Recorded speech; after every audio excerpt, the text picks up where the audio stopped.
योगायोग आणि चांगली गोष्ट आहे की प्रेस कॉन्फरन्स झाल्यानंतर इन्व्हेस्टिगेशन एजन्सी या काम करतच आहेत, त्यांच्यावर काही आक्षेप नाही. त्यांच्या स्पीडवर ज्या गतीने ते चालले त्याच्यावर मात्र आमचा आक्षेप आहे. पण प्रेस कॉन्फरन्स तुमच्यामुळे चांगल्या पद्धतीची झाल्यामुळे इन्व्हेस्टिगेशनला सुद्धा कुठेतरी जोर आलाय. दिल्लीची कॉन्फरन्स झाल्यानंतर दुसऱ्या दिवशी DGCAची माणसं प्रायव्हेट प्लेनली बारामतीला गेले आणि बऱ्याच लोकांनी आता विषय घ्यायला सुरुवात, म्हणजे लोकांनी म्हणजे सामान्य लोकांनी विषय तर घेतलेच होते, पत्रकारांनी घेतलेच होते, पण आता नेतेसुद्धा पत्र द्यायला लागलेत, विषय घ्यायला लागलेत. ही एक चांगली गोष्ट आहे, कारण लोकांच्या मनामध्ये अनेक शंका आहेत, त्याला कुठं ना कुठेतरी उत्तर लवकरात लवकर मिळालं पाहिजे अशी आमची सगळ्यांची अपेक्षा आहे. आता पूर्वी जे काही मी प्रेझेंटेशन केलं होतं त्यात अधिकची काही माहिती माझ्यापर्यंत आलेली आणि ती माहिती आपल्या सर्वांसमोर आम्ही आणणार आहोत. याच्यामध्ये अपघात आहे का घातपात हा प्रश्न अजूनसुद्धा कायम त्याच्यामध्ये राहतो. पण घातपात हा जो मुद्दा आहे त्याच्यावर थोडंसं लोकांचंही आणि सगळ्यांची त्या दिशेने जाण्याला प्रवास सुरू झाला आहे असं आपल्याला म्हणावं लागेल. पुढं याच्यामध्ये ह्या सगळ्या गोष्टी म्हणजे आपण मी काय काय मुद्दे घेतले होते. 27 तारखेला जे जे काय घडलं, कुणीतरी भेटायला आलं होतं, कोणाचा तरी फोन आला होता, फाईलचा मुद्दा होता, फाईलच्या मुद्द्याच्या बाबतीत कुठेतरी TV वर बोलत असताना वेळ थोडा गल्लत झाली कदाचित पत्रकारांची. संध्याकाळी 6:50 ते 7:05 तो फोन फाईलसाठी त्या ठिकाणी आला होता. एवढंच फक्त अपडेट तुम्हाला सर्वांना या ठिकाणी देतो. त्याच्यानंतर VSR कंपनीच्या बाबतीत अनेक त्याच्यामध्ये काही विमाना म्हणजे मेंटेनन्सचा विषय असेल नाही तर इतर काही गोष्टी असतील त्याचे दाखले मी दिले होते. आतासुद्धा बरेच काही तज्ज्ञ त्या विषयाकडे बोलताना, त्या विषयाच्या बाबतीत बोलताना आपण बघू शकतो. सगळ्यात महत्त्वाचं विमानाचे फ्यूल टँक मुळे म्हणजे अधिकचे फ्यूल टँक नाहीतर ते आपण कॅन म्हणतो ते कॅन त्या विमानामध्ये होते, ही जी शंका मी व्यक्त केली होती. आजच काल परवाच एक नवीन व्हिडिओ आलेला आपण सर्वांनी बघितला, त्याच्यामध्ये अधिकचे स्फोट झालेले आहेत आणि त्या बाबतीत सुद्धा मी डिटेलमध्ये पुढे जाऊन आपल्या सर्वांना त्या ठिकाणी सांगतो. आणि ब्लॅक बॉक्सच्या संदर्भात मी एक शंका व्यक्त केली होती की उद्या जाऊन कदाचित हे व्हॉइस रेकॉर्डिंग नाही, हे नाही, ते नाही, असं काही कारणं पुढे येऊ शकतील आणि ते आले तर नक्कीच घातपातकडे आपल्याला कुठेतरी बघता येईल असं मी बोललो होतो. नाही त्या दिशेने आपण बोलू शकतो. दुर्दैव असं कालच कदाचित आज प्रेस कॉन्फरन्स कालच या बाबतीतलं एक क्लॅरिफिकेशन कुठेतरी केंद्र सरकारची जी एजन्सी त्यांच्याकडनं आलेलं आहे की ब्लॅक बॉक्समध्ये कदाचित अडचण असू शकते, त्याचा काही भाग हा जळला असं ते तिथं म्हणतात. काही एक्सपर्टला आम्ही बोलू का, आम्ही ब्लॅक बॉक्स बाहेर पाठवू, असे विषय त्याच्यामध्ये त्या ठिकाणी घेतात. आता फ्यूल टँक जो आहे म्हणजे आता तुम्ही बघा व्हिडिओ.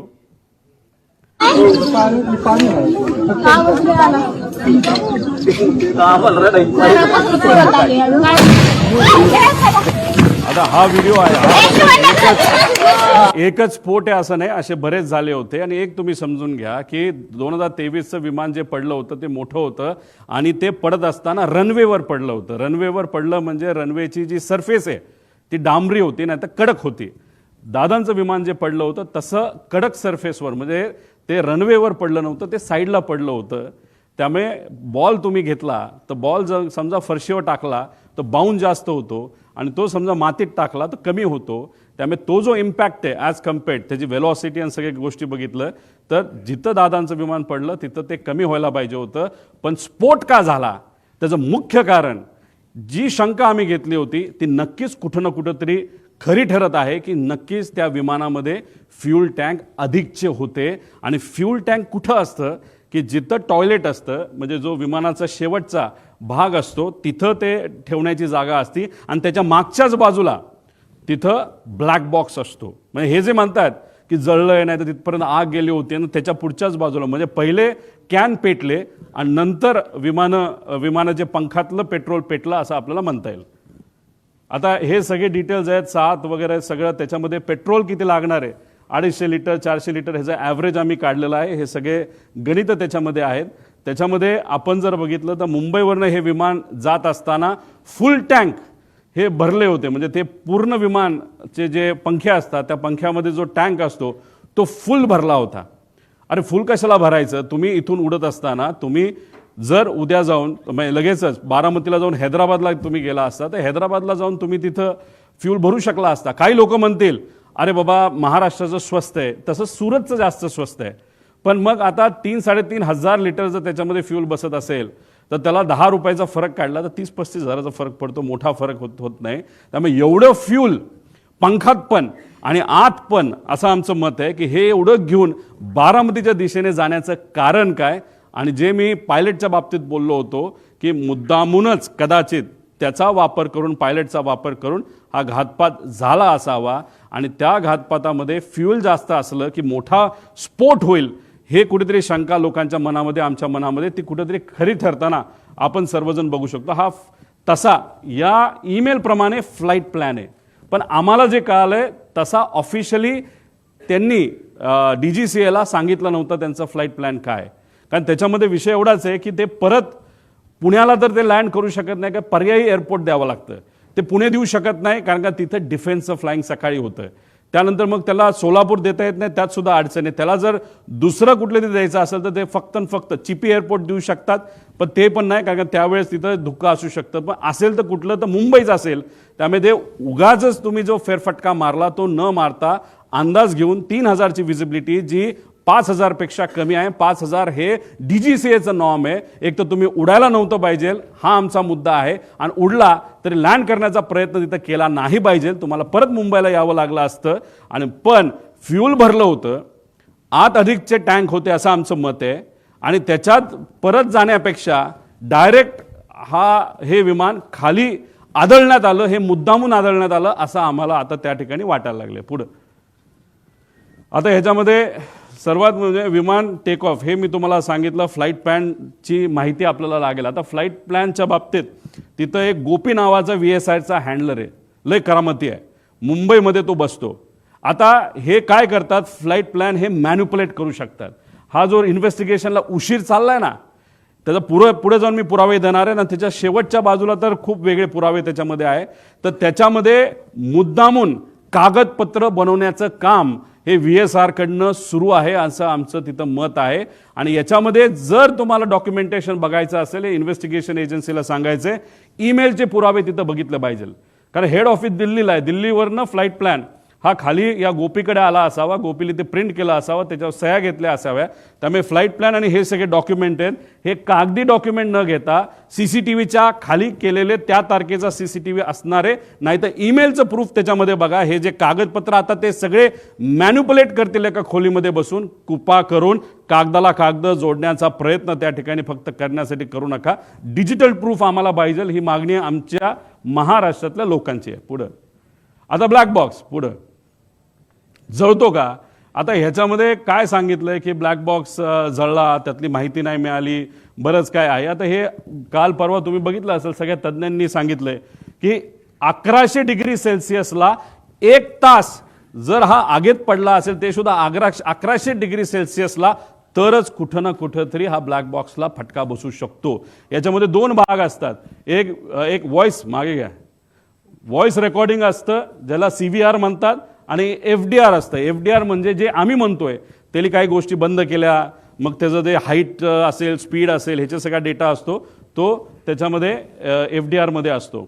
आता प्रेशर जर 6000 मीटर खोलीपर्यंत जे प्रेशर असतं पाण्याचं, त्या प्रेशरला हा ब्लॅक बॉक्स टिकू शकतो, 1 महिना टिकू शकतो. हे प्रेशर अतिरिक्त सांगितलंय 6000, म्हणजे समुद्रात वेगळं असतं.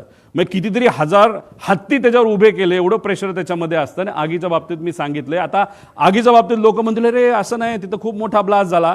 एक तुम्ही समजून घ्या, तिथं बरेचसे कागद हे न जळलेले तुम्हाला दिसले. त्याचं कारण असं, तो भपका जो स्फोटचा असतो तो काही सेकंदासाठीचा असतो आणि तो नंतर विझून जातो. त्यामुळे कागद सुद्धा जळलेला नाही. त्याची सेम थिअरी या बाबतीत आहे. तो भपका अंदाजे 1001 डिग्री सेल्सिअसच्या आसपास, नाही तर त्याच्यापेक्षा खाली असू शकतो असं आमचं त्याच्यामध्ये मत आहे. पुढं आता ह्याच्यामध्ये हा जो भाग आहे, हा विमानाची बॉडी काय असते, ॲल्युमिनियम अलॉय असते. त्याचं मेल्टिंग पॉईंट किती आहे, 635 डिग्री सेल्सिअसचं मेल्टिंग पॉईंट आहे. म्हणजे ॲल्युमिनियम बॉडी, विमानाची जी बॉडी आहे ती 650 डिग्री सेल्सिअसला ती वितळून जाते. हे तुम्ही सगळ्यांनी तिथं नोट केलं पाहिजे. त्याच्यानंतर टायटॅनियम, स्टेनलेस स्टील याचे हे बनलेलं असतं. हा बाहेरचा भाग आहे, हा टायटॅनियम आहे. हा किती डिग्रीला मेल्ट होतो, 1670 डिग्रीला मेल्ट होतो. त्यानंतर हे थर्मल इन्सुलेशन आहे.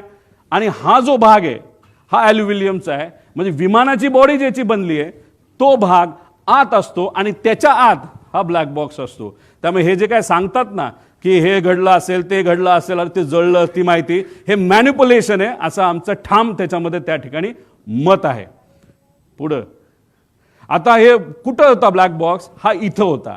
आता या ब्लॅक बॉक्स म्हणजे विमानाच्या त्या बाजूला हा ब्लॅक बॉक्स जर इथं होता तर बॉडी कुठं जळली आहे? इथं केबल सुद्धा आहेत, पुढे केबल पण आहेत, त्या सगळ्या कॉपरच्या केबल आहेत. कॉपरचा मेल्टिंग पॉईंट अजून कमी असतो, त्या सुद्धा तिथं मेल्ट झालेला नाहीत. म्हणजे उगाचच कालचं आज आमचं प्रेझेंटेशन आहे म्हणून काहीतरी द्यायचं, म्हणून काहीतरी माहिती काल दिली असं आमचं त्याच्यामध्ये मत आहे. पुढं हे सगळे उदाहरणं आहेत. ह्याच्यामध्ये हे कुठलं तरी एमिरेट्सचं दिसतंय, एअर इंडिया दिसतंय, हे बँकॉकचं दिसतंय. ह्याच्यामध्ये सगळ्यात मध्ये सेम इंटेन्सिटी, सेम आग, सेम टेम्परेचर सगळं असताना ब्लॅक बॉक्स पूर्णपणे त्याच्यामध्ये मिळालेला आहे. पुढं आता हे बघा इथं केबल आहे, केबल सगळ्या तुम्हाला दिसतील. अजून तुम्ही व्हिडिओ बघितला तर केबल तशाच्या तशा तुम्हाला दिसतील. हे सगळं आहे. ब्लॅक बॉक्स कुठं असेल अजितदादांच्या विमानाचा, आणि इथं सगळ्या केबल आहेत. आणि त्याच्या पुढच्या भागाला तिथं काय ठेवलं असेल तर 2 कॅन ठेवले असतील असं आमचं मत आहे. ते शोधण्याची जरूरत आहे. 90 कोटी रुपये खर्च करून युनियन मिनिस्टर राम मोहन नायडू साहेबांनी काही महिन्यांपूर्वी एक लॅब इनॉग्रेट केली. आता एवढी हाय फंडू लॅब तुमच्याकडे असेल तर तुम्हाला बाहेर पाठवण्याचं काय कारण?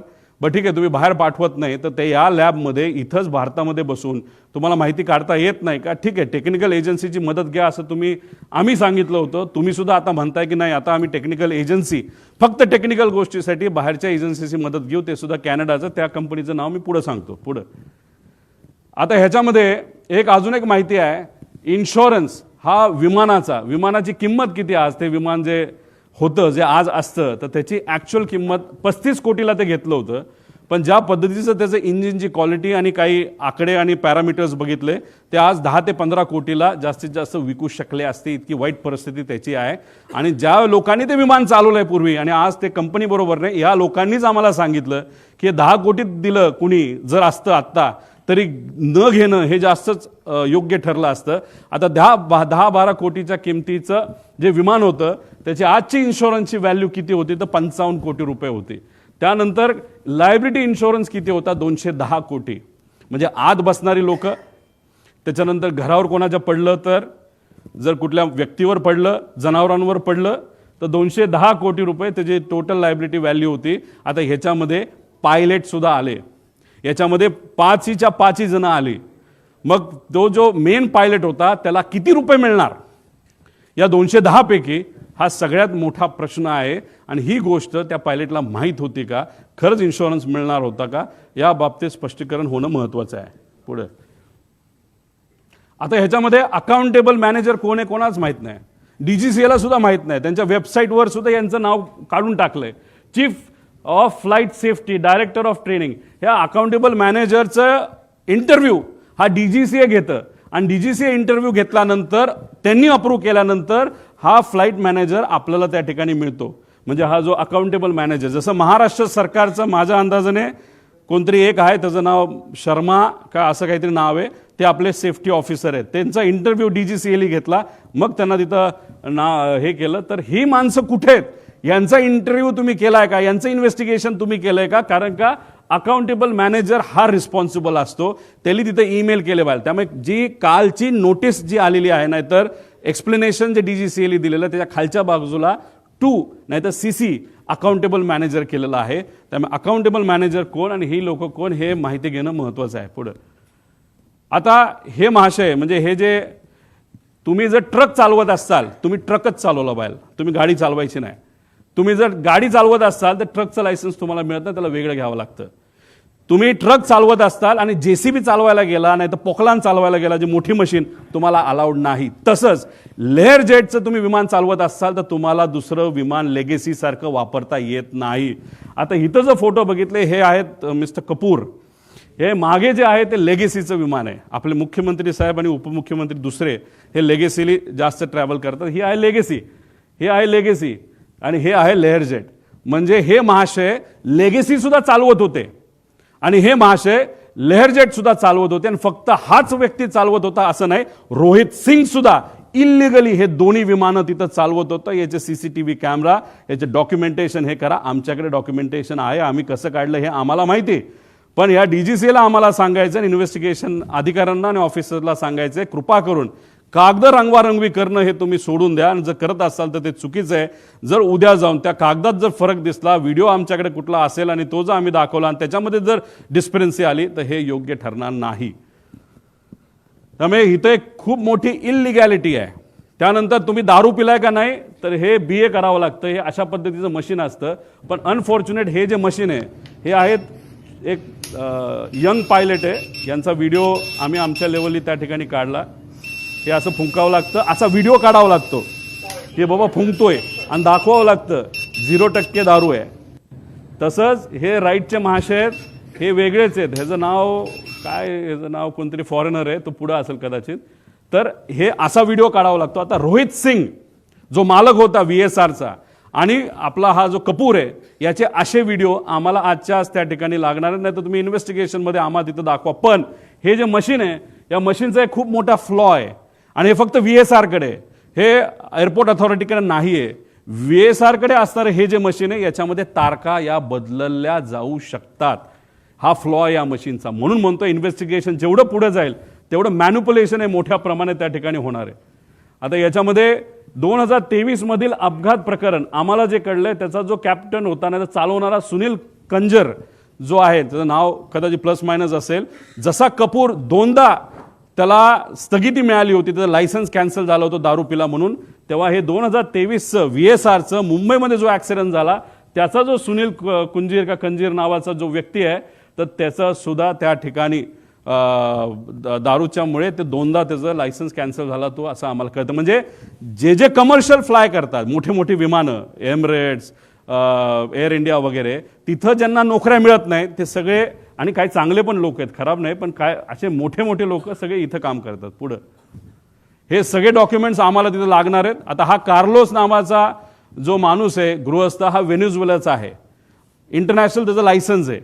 पण हा भारतामध्ये कसं तो त्याला VSRच्या माध्यमातून इथं उडवलं जातं, तर हा येतो एंटर करताना ॲज अ पॅसेंजर, आणि पॅसेंजरमधून आत आल्यानंतर विमानात बसल्यानंतर तो कॉकपिटमध्ये जायचा आणि कॉकपिटमध्ये जाऊन त्या ठिकाणी विमान उडवायचा. आता ह्याच्यामध्ये हे बघा, captain, crew details, captain Venezuela हा पूर्वीचा त्याच्यामध्ये डेटा आहे. पण हा त्या पद्धतीने काय गोष्टी, त्याचं सगळं जे लायसन्स आहे ते अमेरिकन फॉरेनचं लायसन्स असतं ते रिजेक्टेड आहे. आता उदयपूरमध्ये एक बिझनेसमन आहे, त्या बिझनेसमनला मी या व्हिडिओच्या माध्यमातून विनंती करतो, या माणसापासून तुम्ही जपून राहा. हे VSRचं आहे, ते बीचक्राफ्ट 350चं विमान आहे उदयपूरचं, हा माणूस चालवतो. पण जाताना आत तो पॅसेंजर म्हणून जातो आणि तिथं बसून मग तो विमान चालवतो. मला सांगायचं काय, VSRमध्ये चुका किती आहेत आणि त्या चुका कशा लपवल्या जातात आणि कोण लपवलं जातं, मी पुढे जाऊन तुम्हाला सांगतो. पुढे आणि हे वेदर रिपोर्ट वगैरे हे सगळे डेटा आम्ही मागितलेला आहे, मागणार आहोत, पत्र देणार आहोत. पुढे आता पायगड्या, VSRसाठी DGCAकडून काय पायगड्या घातल्या जातात का, पुढे घ्या. आता हा रिपोर्ट आहे, तुम्ही इथं बघताय, लेअरजेट 45. आता मला तुम्ही सांगा, तुम्ही जर टेक्निकल इन्व्हेस्टिगेशन एजन्सी असाल तर तुम्ही टेक्निकली बोललं पाहिजे ना, कॅमेराचं काय आहे, त्याचं पिक्सल किती आहे, डिटेलमध्ये बोललं पाहिजे. पिक्सल, कॅननचा कॅमेरा आहे तर कॅनन 1 आहे का 2 आहे का, नाहीतर मोबाईल जो वापरला, जो तिथं मर्डर सीनवर मोबाईल जो सापडला तो iPhone 17 आहे का 16 आहे का 15, हे तुम्हाला सांगावं लागेल. पण बघा, टेक्निकल इन्व्हेस्टिगेशन एजन्सी जी काम करते, का आम्ही ऑब्जेक्शन घेतो या एजन्सीवर आणि DGCAच्या आत्ताच्या लोकांवर, सगळ्याच नाही पण काही लोकांवर. इथं लिहिलं लेअरजेट 45 एअरक्राफ्ट. हे लेअरजेट 45 एअरक्राफ्टच नाहीये, हे लेअरजेट 45 कुठे रे XR हे विमान आहे. हे आहे लेअरजेट 45 जे अजून सुद्धा उडते. हे 1 स्टेप पूर्वीच आहे आणि हे विमान आहे अजितदादांचं, हे आहे XR. हे अमेरिकेतून बाय केलं होतं. पुढे मी तुम्हाला डिटेल्स देतो. म्हणजे एजन्सी, कालचा रिपोर्ट तुम्ही वाचून बघा DGCAचा, त्याच्यामध्ये सुद्धा त्यांनी लेअरजेट 45 दिलंय. फक्त आम्ही म्हणतोय XR आहे आणि ते खरंच XR आहे. हे वेबसाईट ही त्या VSRची वेबसाईट आहे आणि अमेरिकेवरून ते विमान घेतलं, त्याचे डिटेल्स पुढे जाऊन बघितले, ते सुद्धा XR आहेत. म्हणजे तुम्ही टेक्निकल एजन्सी असताना, तुम्ही टेक्निकल इन्व्हेस्टिगेशन करत असताना तुम्ही जर मॉडेलच चुकवत असाल तर तुमच्यावर आम्ही विश्वास कसा ठेवायचा. मोठ्या नेत्यांनी सांगितलंय की रोहित पवार असं ऑब्जेक्शन घेत नाही. काल कुठला तरी इथला एक मुंबई पुरता मोठा नेता का छोटा नेता त्यांनी सांगितलं की का ऑब्जेक्शन घेत, याच्यासाठी आम्ही ऑब्जेक्शन घेतोय. तुम्ही याच्यामध्येच जर मॉडेलच चुकवत असाल तर पुढे इन्व्हेस्टिगेशन तुम्ही कशी करणार आहात असा प्रश्न आहे पुढे. हा बघा, आता दुसरं केंद्रीय विमान DGCA आता सर्टिफिकेट ऑफ रजिस्ट्रेशन आणि ह्याच्यामध्ये सर्टिफिकेट ऑफ हे विमानाचं काय म्हणतात त्याला, एअरवर्दीनेस, हे दोन आहेत. आता एअरवर्दीनेस सर्टिफिकेट ऑफ एअरवर्दीनेस कधी आलंय 21ला आणि विमान रजिस्टर कधी झालंय 22ला. म्हणजे काय केलं, आधी गाडी घेतली, त्याचं सगळं PSU वगैरे केलं, सगळं करून टाकलं आणि नंतर ते रजिस्टर केलं, तसं विमानाचं झालं. हे चुकीचंच आहे. हे PIB रिपोर्ट आहे 28/1चा. याच्यामध्ये जर तुम्ही certificate of registration, certificate of airworthiness याच्यामध्ये जो फरक येतोय तो 1 वर्ष आधीचा आहे. हेच तुम्ही चुकला आहात. आधी रजिस्ट्रेशन तुम्हाला करावं लागतं आणि मग तुम्हाला एअरवर्दीनेस घ्यावं लागतं. इथं जर रिपोर्टमध्ये तुम्ही चुकवत असाल म्हणजे कुठंतरी रिपोर्ट मॅन्युपुलेट केले जातात का, रिपोर्टमध्ये हेराफेरी होती का, असा आमचा साहजिकच प्रश्न राहणार ना. हे तुमच्याच रिपोर्टवरनं आम्ही सांगितलं ऍक्सिडेंट नंतरच्या. आणि ह्याच्यामध्ये तुम्ही जर म्हणत असाल नाही आमच्याकडनं चुकलं, काढलं ना आम्ही, आमचे पण काही कॉन्टॅक्ट आहेत का नाही, हे आहेत ना सर्टिफिकेट, हे दोन्ही सर्टिफिकेट आम्ही इथं लावलेले आहेत, त्याच्यावरनं तुम्ही बघा. म्हणजे एजन्सी DGCA म्हणते तारखा चुकवते, आम्ही पुरावे देतो की तारखा चुकल्यात, ह्याच्यावरनंच आम्हाला कुठेतरी या इन्व्हेस्टिगेशनवर डाऊट आहे पुढं. आता ह्याच्यामध्ये हे विमान, कुठलंही विमान घेतलं गेल्यानंतर त्याला 5,000 तास असं काहीतरी दिलं जातं. त्याचं तास किती होते या विमानाचे? 5,000. अजित काका जेव्हा विमानामध्ये बसले होते त्याला किती तास झाले होते? तर ते 5,915. किती तास बाकी होते? त्या कंपनीच्या म्हणण्यानुसार फक्त 85 तास. अहो आम्ही सुद्धा जेव्हा उडतो ना, आम्ही बघतो 400 तास बाकी आहेत का 500 तास बाकी आहे, हे आम्ही सिव्हिलियन म्हणून बघतो. मग अजितदादा तर Z+ सिक्युरिटीचा माणूस होता. त्यांच्या विमानामध्ये जेव्हा ही घटना घडली तर आपण जर बघितलं तर ही 14/9चा हा विषय आहे. तर हा जो रिपोर्ट आलाय तर त्याच्यामध्ये 4,915 म्हणजे 85 तास फक्त बाकी होते. आणि ह्याच्यात आमचा क्लेम आहे. आणि मी जी हनीवेल नावाची कंपनी जी हे इंजिन बनवलं त्या कंपनीच्या मॅनेजरला जर मराठी कळत असेल ना तर ट्रान्सलेट तुम्ही करा की खरी माहिती ही DGCAला तुम्हाला ईमेलच्या माध्यमातून द्यावी लागेल. आम्ही प्रयत्न केला पण ते आम्हाला देत नाही. आमचा अंदाज आहे हे मशीन 5,000 त्याचं वय होतं तर हे मशीन 8,000 पर्यंत उडलेलं आहे. मग दादांकडे मशीन देत असताना तसंही त्या मशीनमध्ये काहीच राहिलं नव्हतं आणि त्याची किंमतही खराब झाली होती. आणि मग मुद्दामूनच ह्याच्यामध्ये मशीनसुद्धा देताना खराब क्वालिटीचंच दिलं, नुकसान होताना कमी व्हावं. आणि हा अपघात का घात हा प्रश्न तर त्याच्यामध्ये राहतो. पण हे मेंटेनन्स सगळे बघितल्यानंतर दादांना जे मशीन दिलं Z सिक्युरिटीने असताना सुद्धा VIP ट्रॅव्हल होतोय ह्या VSR कंपनीला माहिती असताना, ॲरो या कंपनीला माहीत असताना सुद्धा मशीन हे संपलेलं होतं. आणि तेच मशीन म्हणजे इंजिन त्या विमानाला होतं आणि तेच विमान हे अजितदादांसाठी त्या ठिकाणी सेवेसाठी दिलं. म्हणजे हे आश्चर्याची गोष्ट आहे. इतकं जर कुणी दुर्लक्ष करत असेल एवढ्या मोठ्या VIPला तर कदाचित हा VIP फक्त लोकांसाठीच VIP मोठा नेता होता. बाकीच्यांना या नेत्याची काहीच किंमत नाही असं आपण म्हणायचं का, असा प्रश्न आम्हा सगळ्यांना निर्माण होतो पुढं. आता बघा, विमानाला कलर करायचा असेल तर तो घरी करता येत नाही, तुमच्या गॅरेजमध्ये करता येत नाही, त्याला त्याच कंपनीकडे पाठवावं लागतं. त्याला 3-4 कोटीचा खर्च आहे. काही दिवसांपूर्वी एक व्हिडिओ आहे एमिरेट्सचा, तो रंगवायला एका एमिरेटच्या मोठ्या विमानाला रंगवायला 50 कोटी रुपये लागले फक्त रंगवायला. आता ह्या महाशयाली घरीच पेंटिंग केलं. आता ह्याचं कारण बघा, हा जळल्यानंतर एक नंबर इथं तुम्हाला दिसतोय, हा आधी दिसत नव्हता, जळल्यानंतर तो दिसायला लागला. तो नंबर काय आहे? N80PQ. मग आम्ही आमच्या अमेरिकाच्या कॉन्टॅक्टचा वापर केला. तिथं जे कुठले आमच्या ओळखीचे कॅनडाचे लोक आहेत त्यांच्याकडे आम्ही बघितल्यानंतर हे काय आहे N80PQ, हे आहे US रजिस्ट्रेशन. हे आहेत त्यांची वेगवेगळे मालक, 5 मालक झालीत. त्याच्यामध्ये काय फायनान्स कंपन्यात काय आहेत, म्हणजे एखादी मारुतीची गाडी नाही तर कुठलीही गाडी घेत असताना आपण बघतो फर्स्ट ओनर आहे का सेकंड ओनर आहे. इथं 4-5 ओनर होते. म्हणजे एवढं जुनं मशीन, ह्याची किंमत 15 कोटीच्या पुढं त्या ठिकाणी नाही आहे. तर ही माहिती घेतल्यानंतर हे अमेरिकेवरनं विमान आणलं होतं पुढं. आता हे बघा, कुठलंही विमान हे जेव्हा तुम्ही भारताच्या बाहेरून आणता ही एक लिस्ट असते. त्याला आपण म्हणतो STC सप्लिमेंटेड टाईप सर्टिफिकेट. याच्यामध्ये मी मार्क केलेत, हे लेअर जेटचे आहेत. पण ह्याचा सखोल STCचा आम्ही अभ्यास केल्यानंतर एक मी फार जबाबदारीने हे स्टेटमेंट करतोय, लेअर जेट हे विमान भारतामध्ये रजिस्टरच होऊ शकत नाही.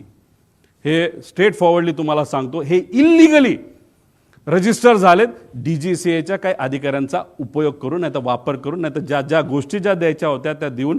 आणि स्वस्तातलं विमान हे VIP साठी मुद्दामून वापरलं गेलं का? त्यामुळे VSR कंपनी का बंद झाली पाहिजे?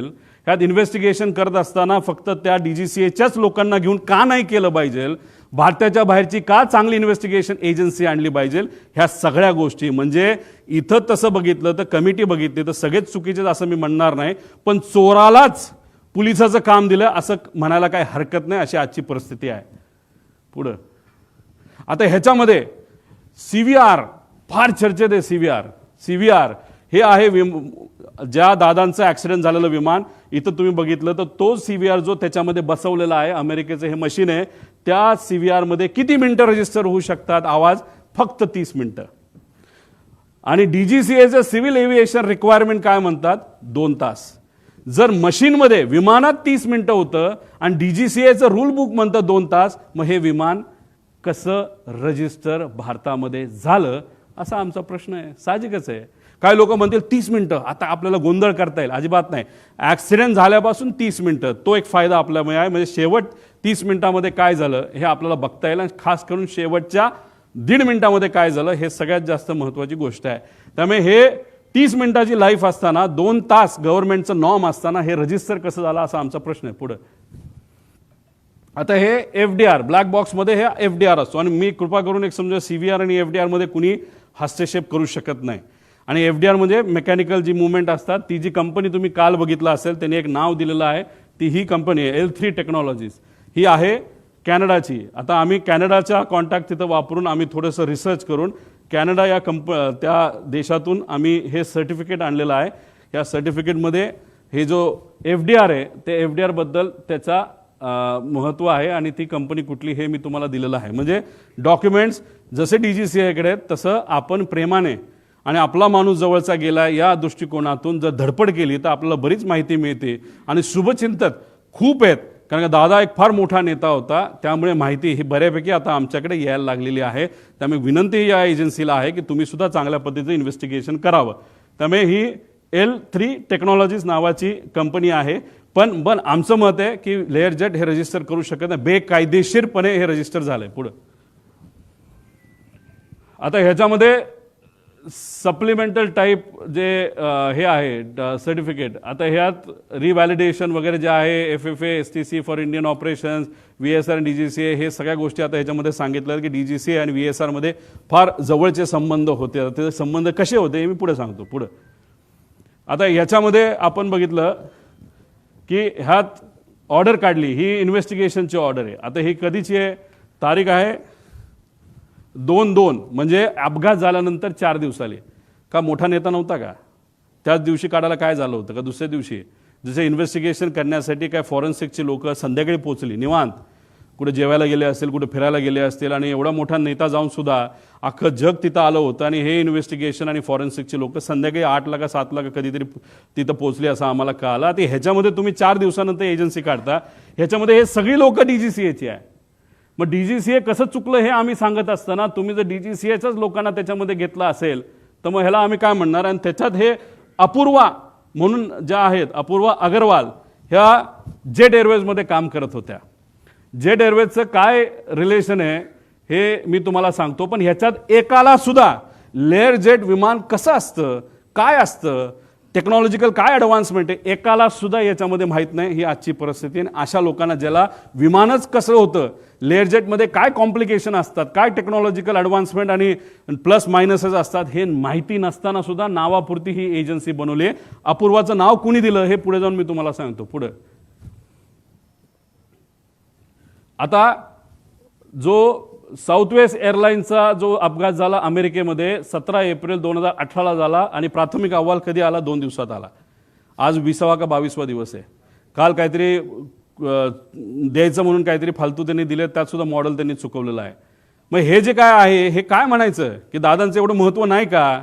मग सत्तेचा वापर करून जे कोणी त्यांच्याबरोबर होते, पूर्वी खूप काम केलेलं आहे, या लोकांनी सत्तेचा आणि ताकदीचा वापर करून करा ना इन्व्हेस्टिगेशन पटपट. प्रिलिमिनरी रिपोर्ट यायला एवढा वेळ काय लागतो? आमच्यासारखा बिना बॅकग्राऊंडचा, बिना सत्तेचा माणूस जर एवढी माहिती काढू शकतो आणि तुम्ही 22 दिवस लावताय की बाबा ह्या एजन्सीला काम द्या, त्या एजन्सीला काम द्या, अरे काय कारण आहे? काय कारण आहे हे इन्व्हेस्टिगेशन पुढे जात नाही का?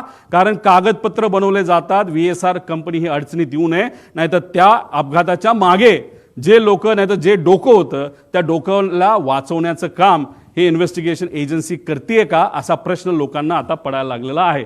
म्हणजे 2 दिवसात तो रिपोर्ट यायला पाहिजे, अजून आलेला नाही. पुढं CIDचा रिपोर्ट आणि ह्याच्यात मागे जावा, मागे 15 तारखेपर्यंत रिपोर्ट द्या असं सांगितलं बघा कुठेतरी. कुठे? हां, कुठेतरी लिहिलंय. हां, मध्ये. हां, हे बघा 15 फेब्रुवारी. आज किती तारीख आहे? 18. काय दिलं काल? आणि त्याच्याच बरोबर खाली लिहिलं बघा, अकाउंटेबल मॅनेजमेंट ऑफ VSR. अरे कोण आहे अकाउंटेबल मॅनेजर? कोणाच माहित नाही. मग नुसतं दाखवायचं म्हणून दाखवलं. मग अकाउंटेबल मॅनेजरला तुम्ही घेतलं का ताब्यात? नाही घेतलं. मेंटेनन्स मॅनेजरला घेतलं? नाही घेतलं. पुढे घ्या. आता हे सगळ्यात महत्त्वाचं आहे, हे नोट करा. आम्ही बघत होतो की VSR कंपनीवर कारवाई का होत नाही, VSR कंपनीवर कारवाई का होत नाही. ह्याच्या खोलात गेल्यानंतर आम्हाला कळालं की रोहित सिंग नावाचा जो VK सिंगचा मुलगा आहे, भारी भारी गाड्या आहेत त्याकडे, गाड्या घ्यायला काय हरकत नाही. 5 स्पोर्ट्स कार आहे. ते काय गाडीची किंमत 7 कोटी असेल, 35 कोटीच्या तर गाड्या आहेत त्याच्या. मुंबईचं त्यांचं जे डेलचं जे गेस्ट हाऊस आहे त्याच्या खाली 1-2 गाड्या लावल्यात, बाकी कुठे ते आम्हाला माहीत नाही. ह्या रोहित सिंगचं लग्न होतं 1.5-2 वर्षापूर्वी मॅरियट जयपूरला, राजस्थानमध्ये. तिथं कोण कोण गेलं होतं? कोणाकडे फोटो? आमच्याकडे काही लोकांकडे फोटो ते माझ्यापर्यंत आले नाहीत, पण येतील. पण ते मी वापरणार नाही, कारण कधी कधी आपण लग्नाला जात असतो. आमचं हे म्हणणं नाही की घातपात करणारे लोक तिथं गेले होते, नाही तर आमचं जे ऑब्जेक्शन ते अजिबात नाही. आमचं फक्त म्हणणं आहे VSRवर इन्व्हेस्टिगेशन का होत नाही, त्याचं कारण कदाचित असं असू शकतं की रोहित सिंगच्या लग्नामध्ये बरेच महाराष्ट्रातले सुद्धा सत्तेतले काही लोक, नेते, काही माजी मंत्री सुद्धा या निगडीत असणारे, आणि काही दुसऱ्या राज्यातले. त्यातलं एक राज्य आम्हाला कळलंय ते म्हणजे आंध्र प्रदेश. आंध्र प्रदेशचे TDP या पक्षाचे प्रमुख नेते, ते कोण मी सांगणार नाही, पुढच्या काही ह्याच्यामध्ये मी मला माहिती आहे का, तर 100% माहिती आहे. TDPचे एक प्रमुख नेते त्या लग्नाला, रोहित सिंगच्या VSRचा जो मालक आहे त्याच्या लग्नाला राजस्थानला हे गेले होते. मग VSRच्या मालकाच्या मुलाच्या लग्नाला तुम्ही तिथं जाता, आणि आज VSR या कंपनीवर जेव्हा ऑब्जेक्शन घ्यायचं असतं, त्याचे ऑपरेशन बंद करायचे असतात, तेव्हा तिथं मंत्री महोदय TDP या पक्षातले, या देशाचे जे एव्हिएशन मिनिस्टर आहेत, ते कुठेतरी म्हणतात no safety concern with Lear jet aircraft VSR venture aviation minister. का ऑब्जेक्शन आम्ही नाही घेतलं पाहिजे? का दादांचा अपघात झाल्यापासून, का घात झाल्यापासून आतापर्यंत या राज्याचे सुद्धा मंत्री VSRली प्रवास करतायत का? का आतापर्यंत इतर राज्यांमध्ये सुद्धा VSR चालू आहे का? प्रश्न आहेत ना. आमचं धडधडीत डायरेक्ट म्हणणं आहे की सत्तेतले बरेचसे लोक हे VSRच्या मालकांच्या निगडीत आहेत. काही लोकांचे व्यवसाय आहेत. हैदराबादचा एक कुठला तरी मोठा व्यावसायिक आहे, तो कोणाच्या जवळ आहे याच्या खोलात सुद्धा मी जात नाही. त्याची 2 विमानं आहेत आणि दोन्ही विमानं VSRच्या नावाली आहेत. आणि आज सत्तेत जे लोक आहेत त्याच्या जवळ असणारा तो माणूस आहे, आणि कदाचित त्या माणसाकडे तिकडं त्या भागातलं एक छोटंसं पोर्ट सुद्धा असावं त्या राज्यातलं. फक्त एकच आहे, बाकी कुठले पोर्ट त्याचे नाहीत. मग कोण आहे हा माणूस? तिथं कोणाची सत्ता आहे? आणि ती सत्ता तिथं त्या ठिकाणी असताना त्या TDP या पक्षाचे नेते जर रोहित सिंगच्या लग्नाला तिथं जात असतील, आणि TDPचाच नेता आज जर तिथं एव्हिएशन मिनिस्टर असेल, आणि VSR कंपनी आतापर्यंत बंद होत नाही, त्याचे ऑपरेशन तसेच चालू राहतात, कागदपत्र त्या ठिकाणी रिअलाइनमेंट करणं, नाही तर त्याचं मॅन्युप्युलेशन करणं, असं आमचा त्याच्यामध्ये म्हणणं आहे. आणि आज रोहित सिंग आहे कुठं? आज रोहित सिंग भारतामध्ये नाही. अपघात झाल्यानंतर मायामी, अमेरिकेमध्ये तो गेलाय. त्यांची दुबईमध्ये सुद्धा कंपनी आहे, अमेरिकेमध्ये सुद्धा कंपनी आहे. ही सगळी विमानं टप्प्याटप्प्याने हे दुबईच्या आणि अमेरिकेच्या कंपनीमध्ये ट्रान्सफर केली जातील. आज आम्ही सगळे दुःखात आहोत, आज आम्ही तिथं लढत आहोत. पण ज्या कंपनीच्या माध्यमातून हा घात झाला, नाहीतर हा अपघात झाला, त्याचा मालक मात्र आज भारतात नाही. त्याला कुणी मदत केली बाहेर जाण्यासाठी? कुणी त्याचा तिथं इन्व्हेस्टिगेशन लगेच करून त्याला लगेच ताब्यात घेऊन लगेच तुम्ही इन्व्हेस्टिगेशन आहे तर त्याचं तिथं चर्चा करून आणायला पाहिजे होती. पण हे महाशय गेले कुठं? तर मायामी, अमेरिकेमध्ये त्या ठिकाणी गेलेले आहेत. आता ही बातमी एक ग्रेट आंध्रा नावाचा पेपर आहे, AP minister bought private jet. त्या जेटचं मला पॅटर्नसुद्धा माहिती आहे, त्याचं मॉडेलसुद्धा मला माहिती आहे, ते कोणाचं आहे हे तिथले लोक आपल्या सर्वांना त्या ठिकाणी त्या राज्यात सांगतील. माझं मत आहे की या VSR कंपनीला मुद्दामून वाचवण्याचा प्रयत्न केला जातोय. एवढा मोठा माणूस, महाराष्ट्राचा नेता गेल्यानंतर सुद्धा या सत्तेत असणारे काही लोक मुद्दामून या मालकांना वाचवत आहेत. म्हणजे दादा गेलेत याचं दुःख यांना नाही, पण पैसा आपला वाचला पाहिजे, मैत्री आपली टिकली पाहिजे, या अनुषंगाने VSRला मदत करतात. म्हणून आमचं मत आहे की आज नाही तर उद्या VSR कंपनीला बंदी घातली पाहिजे आणि इन्व्हेस्टिगेशन करत असताना त्याच्यामध्ये सुद्धा काही चेंजेस केले गेले पाहिजे. त्याच्यामध्ये तुम्ही 5 कुठले तरी घेतले, CBIला देताय, चांगली गोष्ट आहे, CID तर आहेच, पण याच्याच बरोबर एक वर मॉनिटरिंग एजन्सी आम्हाला असावी. राज्यात विरोधी पक्ष नेत्यांना त्याच्यात घ्यावं. दुर्दैवाने महाराष्ट्रात कोणी विरोधी पक्ष नेता नाही, पण हा विषय फार मोठा आहे. प्रायव्हेटली फार मोठे सेलिब्रिटी ट्रॅव्हल करतात. त्यामुळे आमचं मत आहे की देशातले जे विरोधी पक्ष नेता वरचा आणि खालचा जो आहे, राहुल गांधीजी आणि वर जे असतील त्यांना याच्यामध्ये त्या ठिकाणी घ्यावं, काही खासदारांना घ्यावं, खाली काही फॅमिली मेंबरला घ्यावं. तो जो पक्ष आहे जो बाधित आहे, नाही तर अजितदादा ज्या पक्षाचं प्रतिनिधित्व करत होते त्यातल्या काही लोकांना घ्यावं, पण त्यातले काही खूपच एव्हिएशनच्या अनुभवी लोक आहेत, त्यांचं काय करायचं हा निर्णय त्यांनी त्या ठिकाणी घ्यावा. मग अशा पद्धतीने आणि जज, एक्स जज याच्यामध्ये घ्यावा आणि ही मॉनिटरिंग एजन्सी तुम्ही तिथं घ्यावी. आणि ह्याच्या अंडर CBI अंडर मतलब CBI जो काम करेल तो रिपोर्ट बघेल, CIDचा रिपोर्ट बघेल, एक एक्सटर्नल एजन्सीचा रिपोर्ट बघेल, पण हे केल्याशिवाय याच्यामध्ये पारदर्शकता येणार नाही असं आमचं ठाम मत आहे. मॅरिटचं तुम्हाला सांगितलं ते आम्ही तारखा पण काढू, काही फोटो आमच्यापर्यंत आलेत, काही डॉक्युमेंट्स आमच्याकडे आलेत, कोण कसं काय, फक्त ते आत्ता वापरलेलं नाही कारण का मला ह्याच्यात राजकारण आणायचं नाही. पण एक गोष्ट आहे की काही लोक मुद्दामून याच्यात राजकारण आणि मैत्री आणतायत आणि पैसा आणि इन्व्हेस्टर पण मी देऊ शकतो, पण इन्व्हेस्टरच्या खोलामध्ये मी जाणार नाही. इन्व्हेस्टरचं काही डायरेक्ट रिलेशन असेल असं नाही, पण इन्व्हेस्टर मोठे मोठे असल्यामुळे, शेकडो कोटीचा विषय असल्यामुळेच कदाचित या कंपनीला वाचवलं जात आहे. त्यामुळे त्या इन्व्हेस्टरला मला म्हणायचं तुम्ही खूप मोठे आहात, हजारो कोटी तुमच्याकडे आहेत. आमचा काका, आमचे दादा त्याच्यामध्ये गेलेले आहेत. 100-200 कोटीसाठी हे इन्व्हेस्टिगेशनला कृपा करून कुठल्या नेत्याचं नाही तर कोणाचं वजन टाकून तुम्ही हे मॅन्युप्युलेट करण्याचा प्रयत्न त्या ठिकाणी करू नका. कारण की इन्व्हेस्टिगेशन एजन्सी काम करेलच, पण आम्ही काय शांत बसू असं जर तुम्हाला वाटत असेल तर आम्ही शांत बसणार नाही, कारण आमचा काका, आमचा नेता याच्यामध्ये गेलेला आहे. पुढं आता मुख्य पायलट सुमित कपूर याच्यामध्ये हे सगळे आम्ही विषय त्याच्यामध्ये मागितलेले आहेत. त्यांना कौटुंबिक अडचण होती. आता ती कौटुंबिक अडचण खूप खोलात जाऊन मी म्हणणार नाही, आणि त्या विषयाला धरून त्याचं ब्लॅकमेल तिथं झालं असावं, आणि मग ते ब्लॅकमेल त्या ठिकाणी झालं असल्यामुळेच ते जे काही घटना घडल्या अशी शंका आहे की त्यांनी मुद्दामूनच त्या घटना त्या ठिकाणी घडून आणल्या. कारण बऱ्याच एक्सपर्टशी बोलल्यानंतर विमान ज्या पद्धतीने कळलं ते मुद्दामून मॅन्युअली, आणि ट्रान्सपॉन्डर हे विषय तुम्हाला त्या आधीच्या ह्याच्यामध्ये सांगितलेलं आहे. याच्यात खोलात जाऊन चर्चा करायची जरूरत आहे. पण त्यांना दारू प्यायची खूप सवय होती.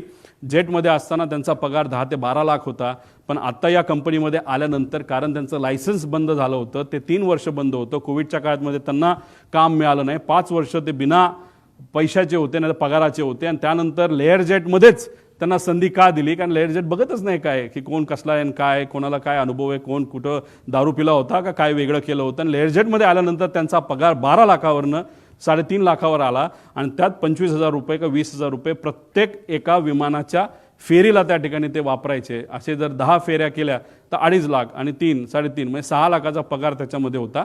5 वर्ष पगार नसल्यामुळे आणि हा पगार मोठ्या प्रमाणात कमी झाल्यामुळे आणि मोठे मोठे विस्कीचे ब्रँड त्यांना प्यायला त्या ठिकाणी लागायचा, त्याचा खर्च जास्त असल्यामुळे आणि व्यक्तिगत एक कुठला तरी विषय ज्यामुळे ते डिप्रेशनमध्ये होते, आणि ह्या सगळ्या गोष्टीचा उपयोग घेऊन त्यांच्यावर प्रेशर टाकून कुणी ब्लॅकमेल करून काय घटना घडली का असं आमचं डाऊट आहे. हे क्लिअर करणं महत्त्वाचं आहे. पुढं रोहित सिंग शोधा आता ह्या माणसाला, कुठे आहे तो, कुठे आहे, कोणाचा मुलगा आहे, मुलगा तर VK सिंगचाच आहे. त्याच्यामध्ये DGCAचे काय रिलेशन आहे, DGCAच्या बद्दल तो काय म्हणायचा, कुछ भी हो मॅनेज होता है, कर सकते है, कुछ प्रॉब्लेम नाही, कसं कसं मॅनेज केलं याचे पूर्ण डॉक्युमेंट आहे. पण हे प्रेझेंटेशनमध्ये 2 तास जाईल, या खोलात झालं नाही. माझ्या अंदाजाने हा कुठेतरी मायामी, फ्लोरिडा, युनायटेड स्टेट म्हणजे आपण, तुम्ही पत्रकार, आम्ही सर्वजण जमिनीवर आहोत, दादांना काय झालं हे शोधतोय, लोक शोकांतिक आहेत, काय झालं दादांचं हे ते विचार करतात. हे महाशय मायामीला बीच साईडला बसून काय तिथं करतात देवाला डोळे. मग कसं जाऊन दिलं ह्याला तिकडं, का जाऊ शकला, का ह्याची एन्क्वायरी नाही झाली, असे डाऊट येतात ना.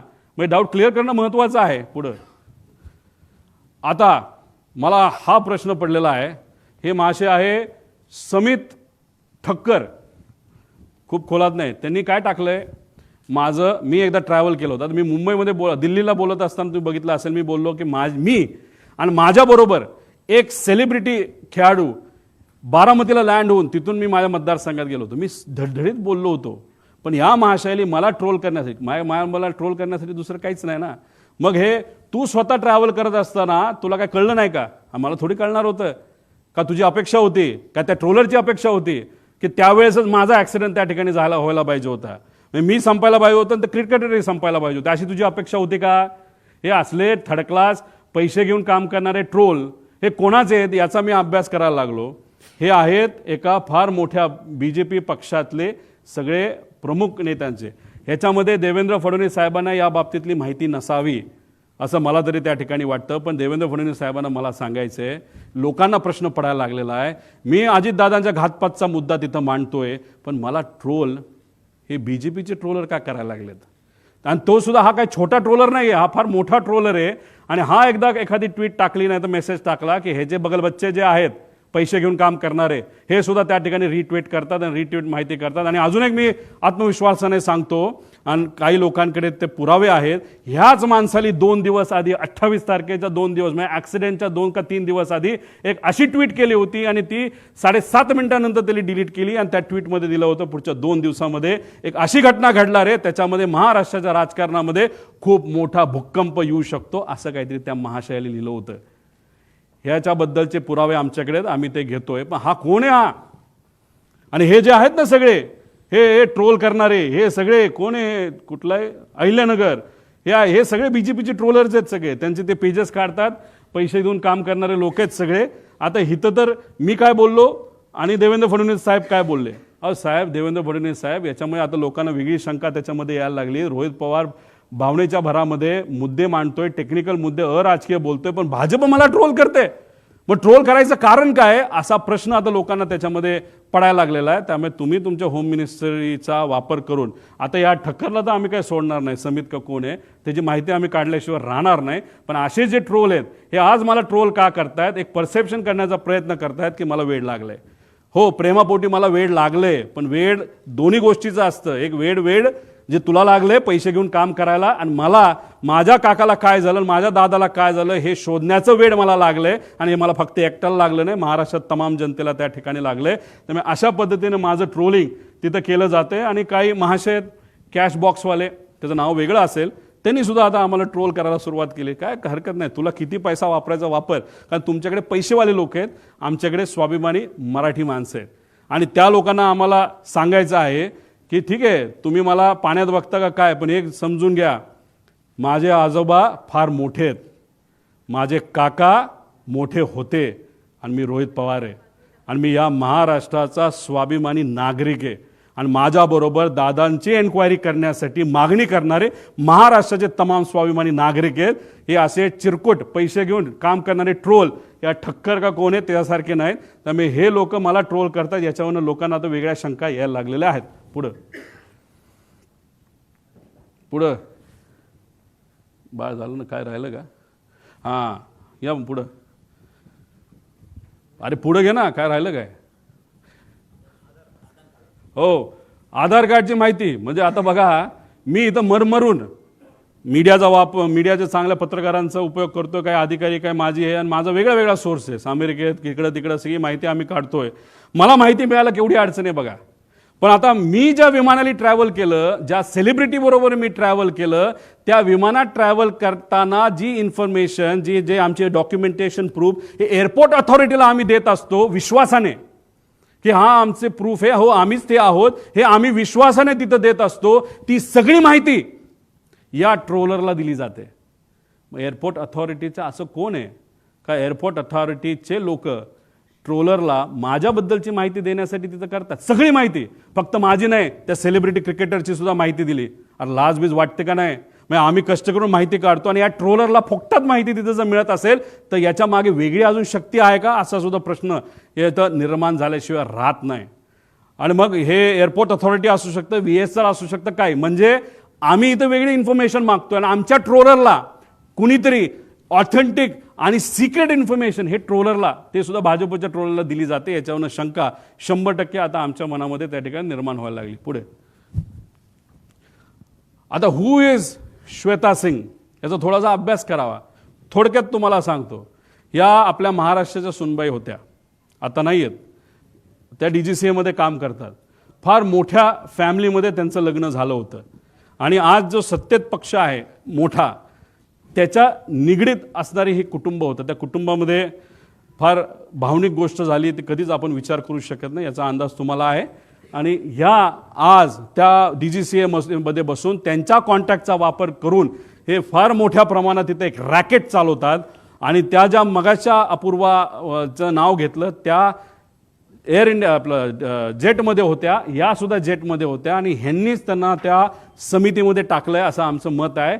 यांचा रिसर्च, तुम्ही जर रिसर्चवाले पत्रकार असाल तर त्या करा, पण आमच्या या इन्व्हेस्टिगेशनमध्ये, नाही तर हे इन्व्हेस्टिगेशन चालू असताना श्वेता सिंगला तिथं ठेवू नका अशी आमची जाब मागणी आहे. कारण या वेल कनेक्टेड आहेत आणि ह्यांचा संपर्क फार वरच्या लेवलला पोहोचलेला आहे. त्यामुळे या व्यक्तीला त्या DGCA मध्ये न ठेवणं हे महत्त्वाचे. आणि चौकशी समितीबद्दल मी तुम्हाला काय गोष्टी सांगितलं आणि CBIची चौकशी केली जाते, CID आहे, पण CIDचा रिपोर्ट कुठे आहे?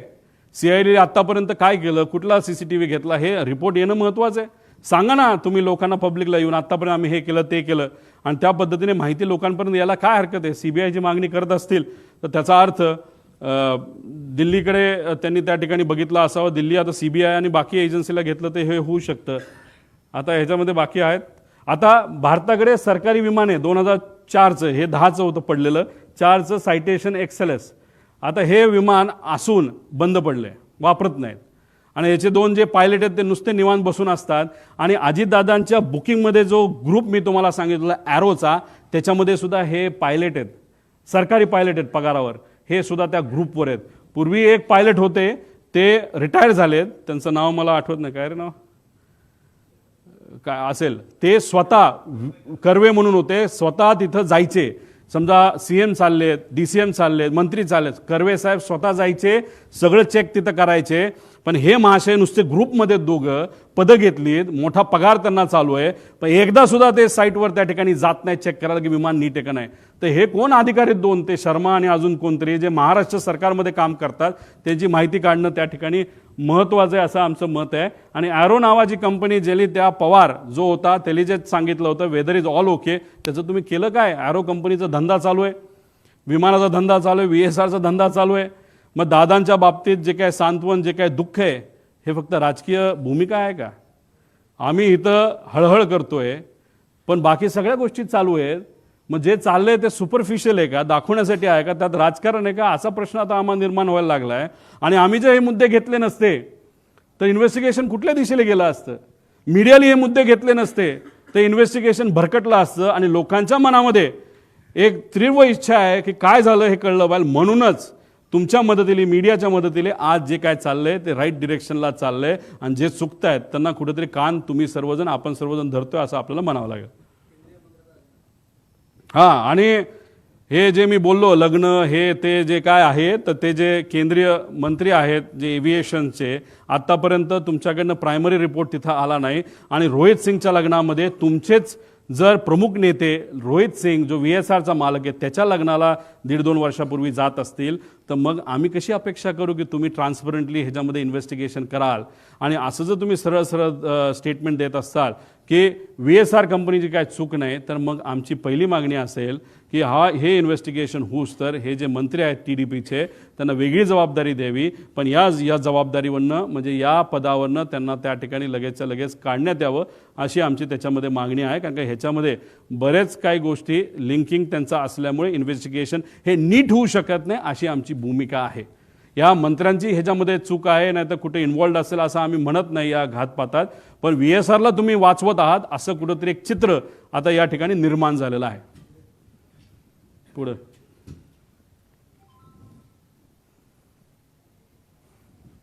आता ह्याच्यामध्ये एक नवीन प्रायव्हेट विमानं काही एजन्सीली आणि कॅश बॉक्स जी कुठली कंपनी असेल याच्या मालकाला घेतले, त्याच्यामध्ये कोण कोण पार्टनर आहे हे सुद्धा आता येत्या काळामध्ये आपल्याला शोधावं लागेल. एक त्याच पक्षाचा कुठला तरी नेता पार्टनर आहे असं आम्हाला त्याच्यामध्ये कळतंय.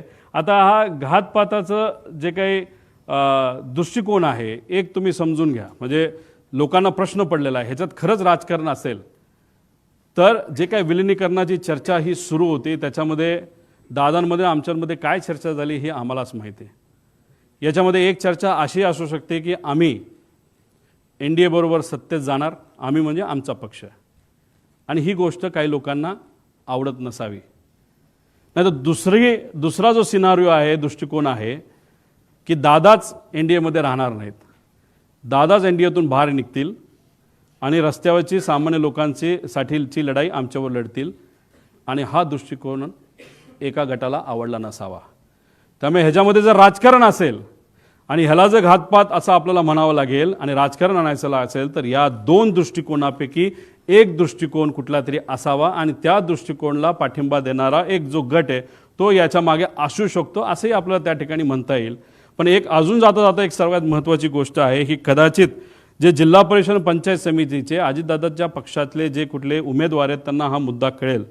जेव्हा नगर परिषदचं इलेक्शन झालं होतं, नगरपंचायतचं इलेक्शन झालं होतं, महानगरपालिकेचं इलेक्शन झालं होतं, तेव्हा दादा सगळ्या गोष्टीचं नियोजन त्या ठिकाणी बघत होते. आजच्या राजकारणामध्ये काम करत असताना, इलेक्शन लढत असताना आपल्याला कशाची जरूरत असते तर आपल्याला मार्गदर्शक प्रमाणपत्र आणि कागदांची जरूरत असते. मार्गदर्शक कागद हे काय असतात हे कधीतरी मी नंतर त्या ठिकाणी आपल्याला सांगेल. पण एखादं मोठं इलेक्शन असेल तर मार्गदर्शक कागद हे जास्त लागतात, छोटं इलेक्शन असेल तर कमी लागतात. पण दादांचा हा अपघात होण्यापूर्वी सगळं नियोजन हे दादा करायचे, पण त्या कागदांचं मार्गदर्शक जे कागद आहेत त्याचं डिस्ट्रीब्युशन हे दुसरा कुठला तरी नेता करायचा. 28 तारखेला असंही आम्हाला कळतंय, आता कळतंय म्हणून आम्ही सांगतोय की या जिल्हा परिषद पंचायत समितीच्या इलेक्शनचं या मार्गदर्शक कागदांचं योग्य असं नियोजन त्या ठिकाणी झालं होतं, आणि निर्णय असा झाला होता 200 पट ताकद या मार्गदर्शक कागदांच्या माध्यमातून इथं लावली जाणार. सगळं ठरलं, सगळं झालं. दुर्दैवाने 28ची घटना त्या ठिकाणी घडली, आणि आम्हाला असं कळतंय की दादा नसताना या 200 पट ताकद जी लावली जाणार होती मार्गदर्शक कागदाच्या माध्यमातून, फक्त 50 पटच ताकद त्याच्यामध्ये लावली. 150 पट ताकद कमी लावल्यामुळे सुद्धा ते जे उमेदवार आहेत ते कुठंतरी काही गोष्टींच्या बाबतीत कमकुवत पडले आणि एकटे पडले दादा नसताना, अशी ती चर्चा आहे.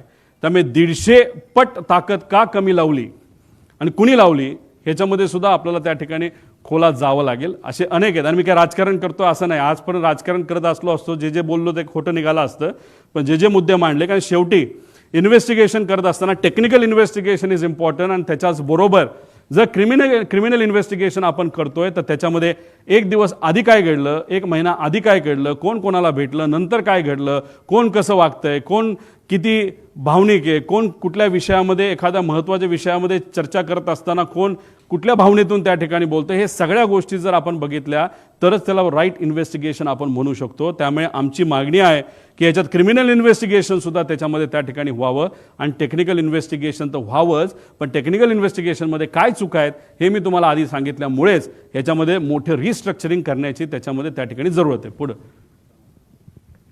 आता याच्यामध्ये काही इतर मागण्या आहेत ज्यांना मी या परिवाराला भेटलो, कपूरच्या परिवाराला मी भेटू शकलो नाही, पण शांभवी पाठक यांच्या परिवाराला मी भेटलो. त्यांची एक व्यक्तिगत मागणी आहे जी सत्तेतले लोकच पूर्ण करू शकतील. कृपा करून त्या पाठक परिवाराला, सत्तेतल्या काही लोकांना थोडा वेळ काढून त्यांना भेटणं महत्त्वाचं आहे. त्यांची मागणी समजून घेण्यासारखी आहे, आणि दिल्ली गव्हर्नमेंटच्या माध्यमातून त्यांची ती मागणी पूर्ण होऊ शकते.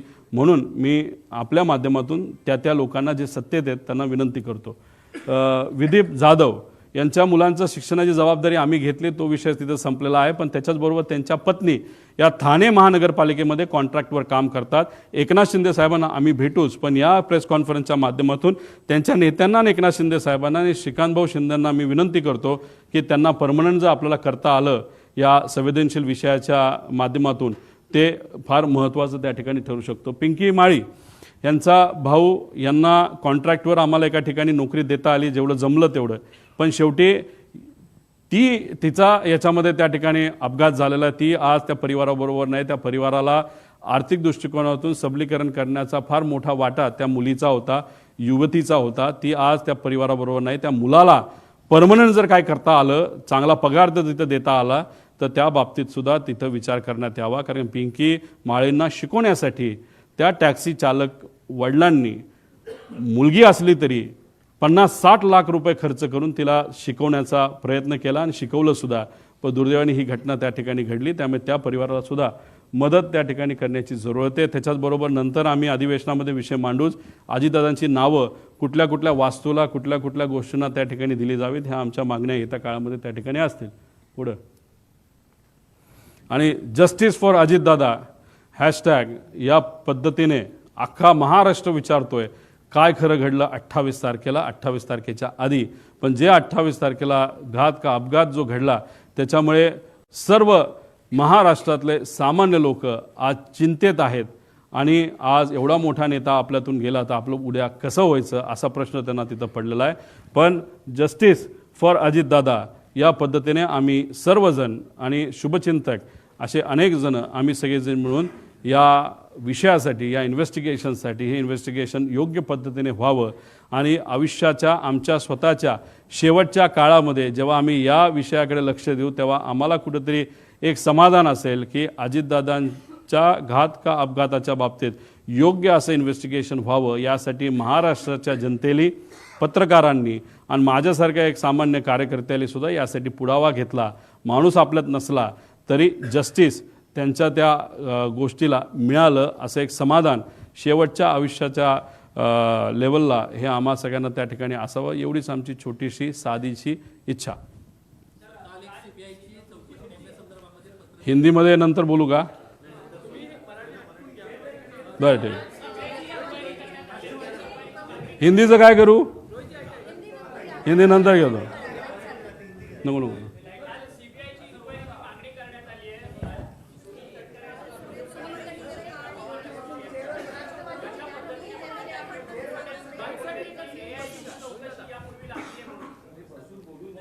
हे बघा,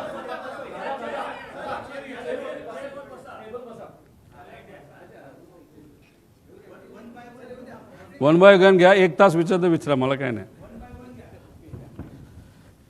हे बघा, काल CBIला ही एन्क्वायरी दिली जावी अशी मागणी अजितदादांच्या पक्षाकडनं काकी असतील, पार्थ असेल आणि काही इतर नेते यांनी मिळून त्या ठिकाणी केली.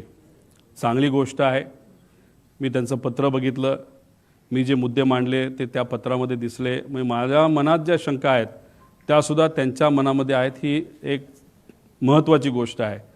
फक्त विषय एवढाच आहे, 20 दिवसानंतर हे पत्र जर त्या ठिकाणी दिलं जात असेल तर थोडा उशीर झाला, काय हरकत नाही. आणि दुःखात पक्ष असेल, आमदारांशी बोलायचं असेल, पदाधिकाऱ्यांशी बोलायचं असेल, सगळ्यांशी बोलून त्यांनी त्या ठिकाणी तो निर्णय घेतला. पण या 20 दिवसामध्ये इन्व्हेस्टिगेशन ज्या पद्धतीने व्हायला पाहिजे ते दुर्दैवाने त्या ठिकाणी न झाल्यामुळे कागदांमध्ये हेराफेरी झाली असावी असं माझं मत आहे.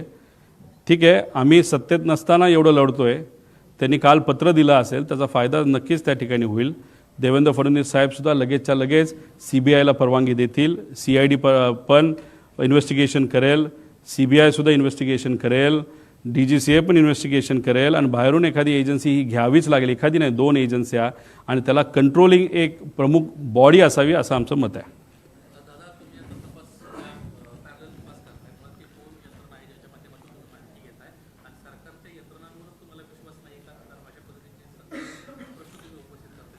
काल ज्या रिपोर्टचा तुम्ही उल्लेख मगाशी केला की तो DGCAकडनं तिथं आला होता, त्याच्या विमानाच्या मॉडेलमध्ये चूक झाली आहे. त्याच्याचबरोबर विमान रजिस्ट्रेशनमध्ये चूक झालेली आहे. मग त्या एजन्सीकडनं तपास हा योग्य पद्धतीने तो सुद्धा टेक्निकली होईल हे कसं आपण मानू शकतो? त्याच्याचबरोबर ज्या काही गोष्टी आता होत चाललेल्या आहेत, जसं मंत्री जे एव्हिएशनचे मंत्री आहेत त्यांचा नाही तर त्यांच्या पक्षाचं VSR बरोबर मैत्रीचे संबंध त्या ठिकाणी दिसतात. आता तरी मैत्रीच त्या ठिकाणी वाटते. मग अशा पद्धतीने आपल्याला न्याय मिळणार आहे का इन्व्हेस्टिगेशनबद्दल? आणि ज्या पद्धतीने इन्व्हेस्टिगेशन चालली, म्हणजे CIDचा अजूनपर्यंत रिपोर्ट आला नाही, प्रिलिमिनरी रिपोर्ट आत्तापर्यंत यायला पाहिजे तो अजूनपर्यंत मिळाला नाही, मग का उशीर लावला जातो? आणि हे करत असताना मालकच अमेरिकेत जाऊन जर बसत असेल तर शंका घेण्यासारखंच आहे. आणि आम्ही कुठून कशी माहिती काढली? आम्ही पण आमचे सोर्सेस त्या ठिकाणी ठेवलेत.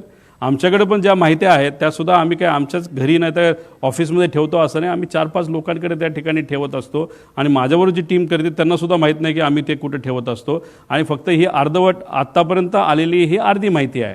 माझ्याकडे अजून बरीच माहिती आहे जी डिटेलमध्ये आहे. ती माहिती उद्या परवा आम्ही आणू शकतो. फक्त आमची इच्छा आहे की आम्ही एवढं प्रेझेंटेशन केल्यानंतर इन्व्हेस्टिगेशनसुद्धा तेवढंच खोलात त्या ठिकाणी गेलं पाहिजे. पण आता हे सरकार इन्व्हेस्टिगेशन करते नाही करतं मला माहीत नाही, पण लोकांनी आपापल्या लेवलला इन्व्हेस्टिगेशन त्या ठिकाणी सुरू केलेलं आहे. त्याच्याचबरोबर काही तज्ज्ञांनी सुरू केलेलं, मराठी मीडियालीसुद्धा आणि हिंदी मीडियालीसुद्धा याच्यामध्ये खूप मनापासून लक्ष घातलेलं आहे. त्यांचेसुद्धा मी आभार व्यक्त करतो.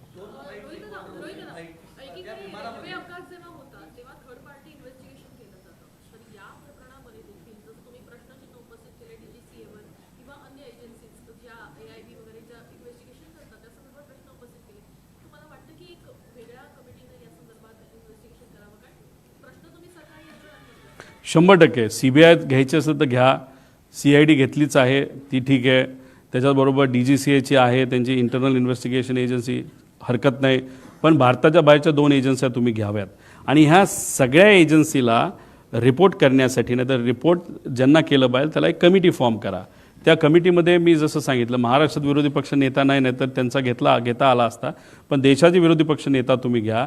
त्याच्याचबरोबर काही माजी चांगले अधिकारी तुम्ही घ्या, माजी जजेस तुम्ही घ्या, अजितदादांच्या पक्षातले काही लोकांना तुम्ही घ्या आणि काही चांगले तज्ज्ञ त्याच्यामध्ये तुम्ही घ्या. आणि ह्या कमिटीला हा रिपोर्ट सादर केला पाहिजे. कमिटीच्या मनामध्ये जे प्रश्न आहेत ते त्या एजन्सीला पण विचारण्याची संधी त्या ठिकाणी दिली गेली पाहिजे. त्यामुळे अशा पद्धतीने पारदर्शक हा तपास व्हावा अशी आमची त्याच्यामध्ये मागणी. पण आज ते होताना दुर्दैवाने त्या ठिकाणी दिसत नाही. VSRला पाठबळ दिलं जातं. जर खरंच तुमच्याकडे सत्ता आहे ना, त्या सत्तेचा वापर करून VSRला आत्ताच्या आत्ता कुलूप लावण्याची धमक अजितदादा आज असते आणि त्यांच्या परिवारामध्ये नाही तर त्यांच्या त्यांच्या राष्ट्रवादी परिवारामध्ये जर एखादी अशी घटना घडली असते, दादा जर आज असले असते, दादा म्हणले असते राजकारण बाजूला, आत्ताच्या आत्ता ही VSR बंद करा, ही दादाची धमक होती. ती धमक मात्र आज सत्तेत असणाऱ्या लोकांकडनं दिसावी अशी लोकांची आणि आमची अपेक्षा आहे.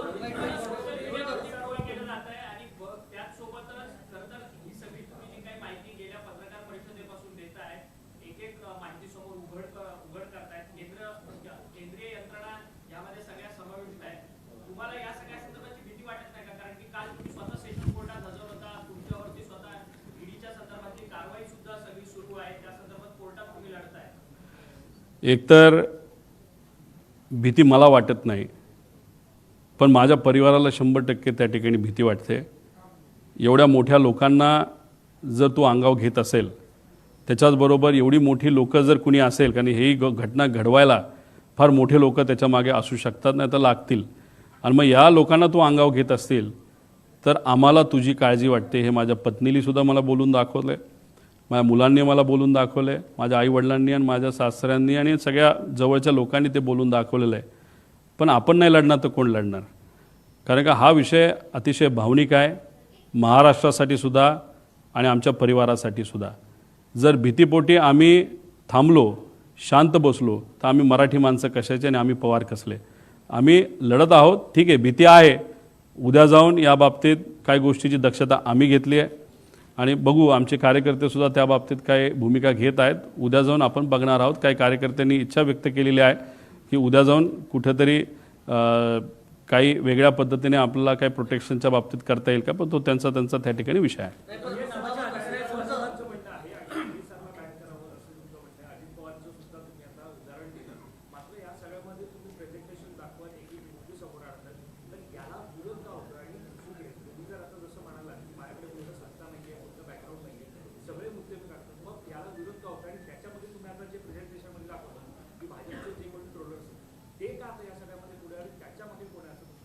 नाही, कोण आहे नाही आहे माहीत नाही, पण एक आहे, का मला विरोध करतात ह्याला मला सांगता येणार नाही, पण माझा विरोध करतायत, मला ट्रोल करतायत, याच्यामुळे मात्र शंका आता वाढायला लागलेली आहे. त्यामुळे शंका नक्कीच वाढत चाललेली आहे. त्यामुळे जर मोठ्या नेत्यांना माहीत नसेल त्यांचे ट्रोलर अशा पद्धतीचे पराक्रम करतायत, डोकं न वापरता का आदेशाने मला माहीत नाही, त्यांना जरा खाली आदेश त्या ठिकाणी दिले पाहिजे, कारण ट्रोल करून फालतू काहीतरी करतायत. तू कशाला विमानाला गेला होता, थोडी मला माहीत होतं की ते विमान कसं आहे, आणि ते विमान चालवायला आलं असतं तर मीच उडवत गेलो असतो ना. त्यामुळे असले फालतू काहीतरी विषय, म्हणजे बिना मेंदूचे हे सगळे ट्रोलर आहेत. पण ते आज एका मोठ्या पक्षाचे ट्रोलर आहेत, ऑफिशियल ट्रोलर आहेत.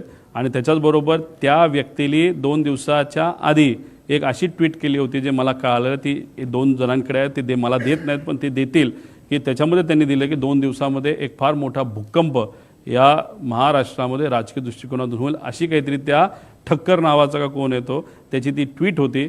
खरंच मग काही ना काहीतरी शंका मनामध्ये आल्याशिवाय राहत नाहीत.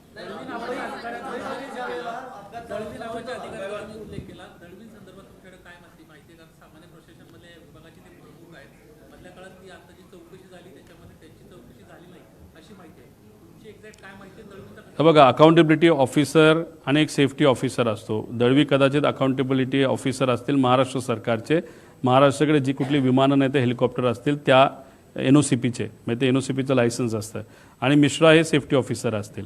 विषय एवढाच आहे की पूर्वीचे जे कर्णिक नावाचे अधिकारी होते ते स्वतः VIP मुवमेंट जेव्हा व्हायचं ते विमान बघण्यासाठी, टेक्निकल काय गोष्टी आहेत ते बघण्यासाठी ते स्वतः तिथं जायचे. पण हे 2 महाशय दळवी आणि ते जे कुठले दुसरे मिश्रा म्हणून आहेत, हे ऑफिसमध्येच बसून राहतात.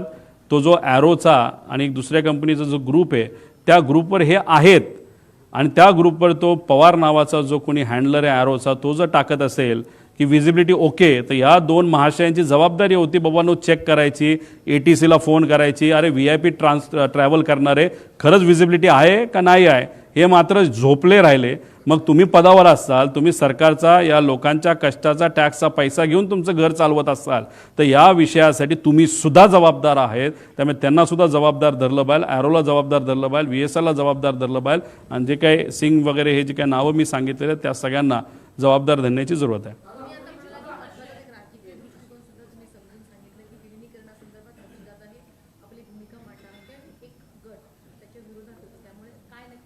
नाही, मला एवढंच सांगायचं होतं की याच्यामध्ये राजकारण आहे का नाही आहे हे मला माहीत नाही. मी फक्त म्हणतोय की पारदर्शक पद्धतीने इन्व्हेस्टिगेशन, एन्क्वायरी त्याच्यामध्ये त्या ठिकाणी व्हावी. आता राजकीय दृष्टिकोनातून जर, कारण शेवटी लोक मला विचारतात की जर राजकीय अँगल असेल तर तो कुठला, त्याला 2च अँगल असू शकतात. एक अँगल की NDA बरोबर आम्ही सर्वजण गेलो तो एक कुठला तरी गट दुखावणार आहे, आणि जर आम्ही NDA बरोबर न राहता दादाच NDAतून बाहेर आले आणि रस्त्याची लढाई लोकांबरोबर राहून ते लढले तर एक दुसरा गट त्याच्यामध्ये दुखावणार आहे. या 2 सिनारिओ नाहीतर या 2 संभावनापैकी एक कुठली तरी संभावना राजकीय दृष्टिकोनातून असू शकते असं माझं मत आहे.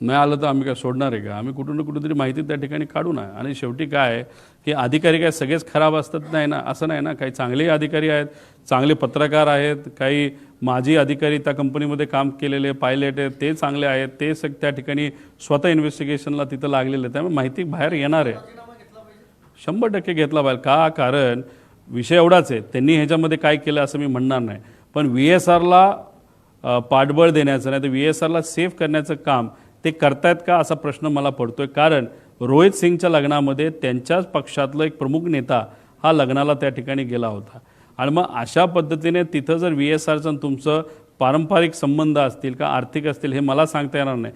जर तसे संबंध तुमच्या पक्षप्रमुखाचे नाही तर पक्षातल्या एका मोठ्या नेत्याचे असतील तर मग तुम्ही VSRला वाचवणारच ना.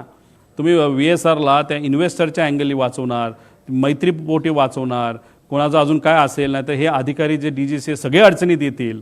कारण का VK सिंग काय बोलला असेल की तू आम्हाला अडचणीत आण, मी तुझं बघतो. म्हणजे त्याचा अर्थ काय की व्ही.के. सिंगली ब्लॅकमेल केला असावा अधिकाऱ्यांना की तुमची सगळी मी चुका हे बाहेर काढतो, तुम्ही नोकरी राहणार नाही, माझं जे होईल ते होईल. त्यामुळे ह्याच्यामध्ये सगळेच लोक इन्व्हॉल्ड आहेत आणि हे सगळे इन्व्हॉल्ड असल्यामुळे हे इन्व्हेस्टिगेशन योग्य दिशेने जाऊ शकत नाही. त्यामुळे TDPकडे हे खातं एव्हिएशन आहे आणि त्यांचं कुठं ना कुठंतरी एक रिलेशन या व्ही.के. सिंग बरोबर आहे. म्हणून असं आम्हाला वाटतं की त्यांनी तिथं राजीनामा नैतिक लेवलला घ्यावा, दुसरं कुठलंही पद घ्यावं, पण या पदावरनं तरी ते निघावेत, या पदावर ते नसावेत आणि TDPचं कुणीच या पदावर नसावं असं आमच्या सगळ्यांची मागणी आहे.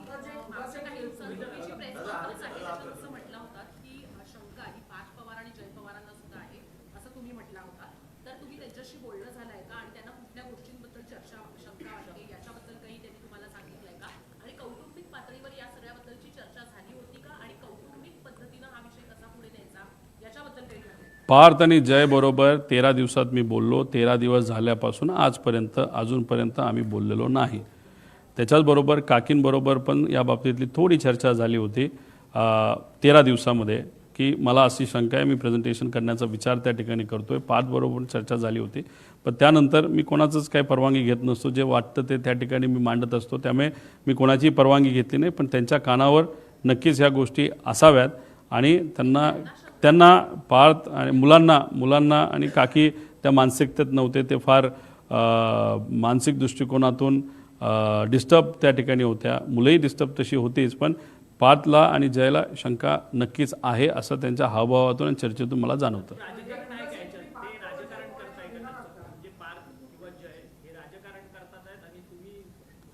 एक तुम्ही समजून घ्या की काकींच्या बाबतीत बोलायचं झालं तर त्या राजकारणी नाही आहेत. आता त्या राजकारणामध्ये ॲक्टिव्ह लेवलला आलेल्या त्या समाजकारणी आहेत. आणि पार्थ आणि जय ठीक आहे, पार्थ एकदा इलेक्शनला उभा राहिला असेल, पण ते झाल्यानंतर तो तसा ॲक्टिव्ह राजकारणामध्ये नाही आहे.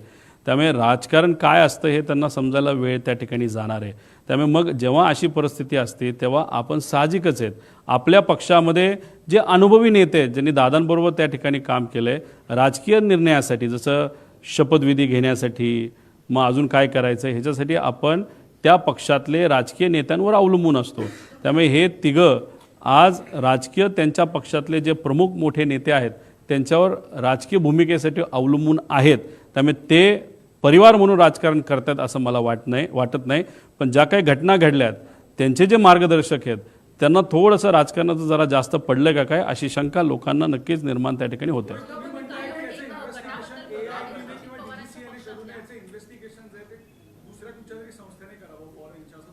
एक तर मी फ्रान्सची खरं तर काल फ्रान्सचे प्राईम मिनिस्टर त्या ठिकाणी आले होते, तेव्हाच आम्ही हा मुद्दा घ्यायला होता. आधी घेतला आहे आम्ही. फ्रान्सची एक चांगली एजन्सी आहे, UKची एक चांगली एजन्सी आहे आणि अमेरिकेची एक चांगली एजन्सी. या 3 एजन्सीकडनं आपल्याला हे इन्व्हेस्टिगेशन प्रॉपरली टेक्निकल लेवलला आणि सायंटिफिक लेवलला हे आपल्याला करता येईल.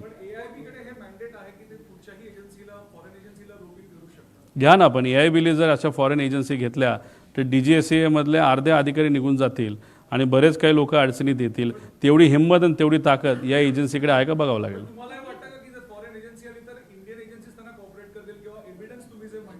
नाही, कॉपरेट नाही केलं तर त्या एजन्सी हे तरी सांगतील हे कॉपरेट करत नाहीत, बस तेवढं काफी आहे.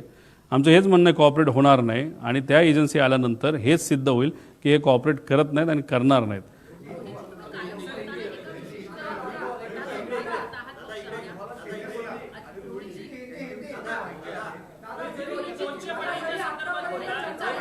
अहो मी सगळे प्रश्न घेऊ, फक्त एक घ्या ना. काय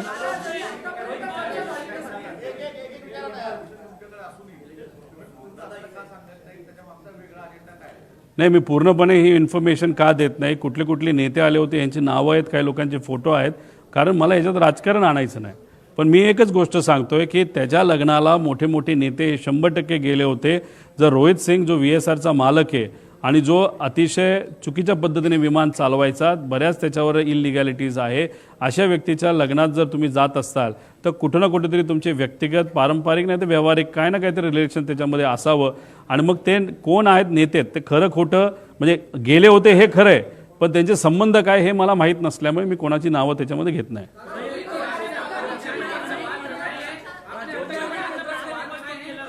मराठी करतो ना, 5 प्रश्न मराठीत.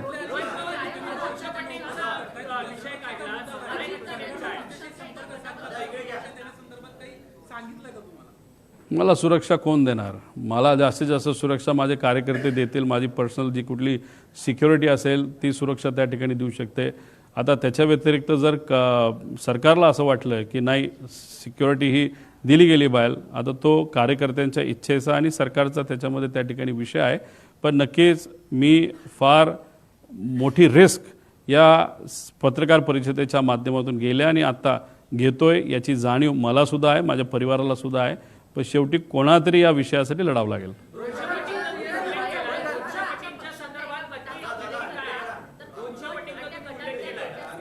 200 पटीबद्दल आणि 50 पटीबद्दल दादा असताना आणि दादा नसताना, दादा असताना नगर परिषद, नगरपंचायत आणि महानगरपालिकेचे इलेक्शन झाले. त्या उमेदवारांना मी काय म्हणतो हे कळलंय. आज दादा नसताना 50 पटीचं हे जिल्हा परिषद पंचायत समितीच्या उमेदवाराला कळलेलं आहे.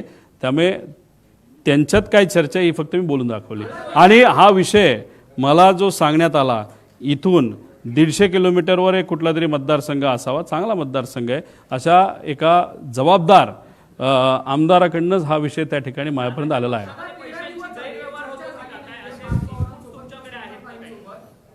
मार्गदर्शक कागदाचा गैरव्यवहार होऊ शकतो. आता ते कागद काय आहेत हे आपल्याला पण शोधावं लागेल.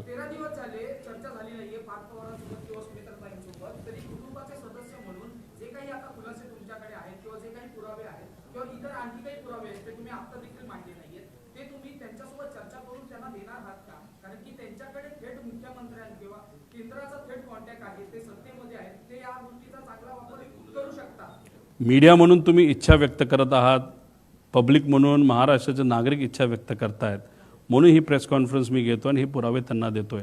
जर त्यांच्या गटाकडनं त्यांच्या पक्षाकडनं तशी इच्छा जर व्यक्त केली गेली तर मी त्यांना सुद्धा माहिती त्या ठिकाणी देईल. पण इच्छा व्यक्त झाल्यानंतर ती माहिती देऊ शकतो. इच्छा व्यक्त झाली नसेल तर मी माहिती कशी देणार?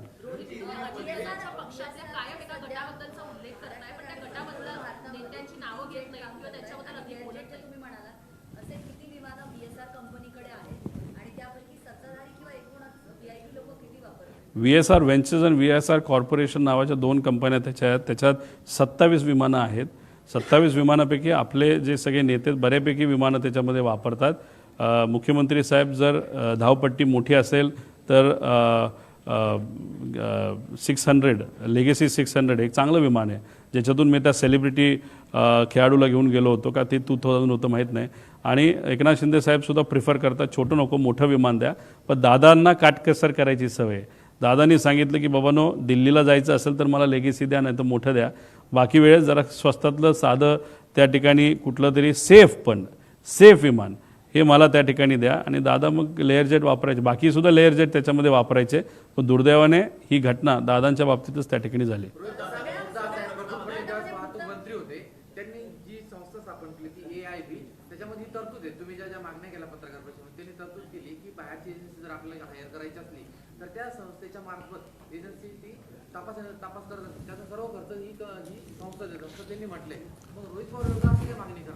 मग CBIला काल जे काय पत्र त्या ठिकाणी CBIचं तपास यंत्रणा CBIला घेण्यात यावं हे जे पत्र त्याच्यामध्ये दिलं, तर तुम्हाला एवढ्या सगळ्या गोष्टींची माहिती असेल तर त्या पत्रामध्ये हे कदाचित त्यांनी ते लिहिलं असेल. आणि लिहिलं नसेल तर का नाही लिहिलं असा प्रश्न त्यांना आपल्याला करता येईल.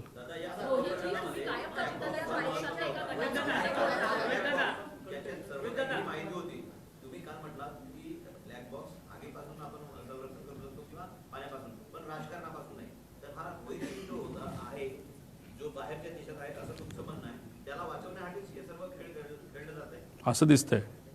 रोहित सिंग, VK सिंग, VSR ही कंपनी आणि VSR या कंपनीमध्ये 250 कोटीची इन्व्हेस्टमेंट ज्या लोकांनी केली त्या सगळ्या लोकांना वाचवण्याचा प्रयत्न सरकारकडे केला जातोय. म्हणून हे इन्व्हेस्टिगेशन हे योग्य डिरेक्शनली चाललेलं नाही, योग्य दिशेने चाललेलं नाही. याच्यामध्ये बऱ्यापैकी कागदाचा मॅन्युप्युलेशन, नाहीतर कागद हे बदलले जातील, आता डॉक्युमेंटेशन बदललं जाईल असं आम्हाला भीती वाटतं.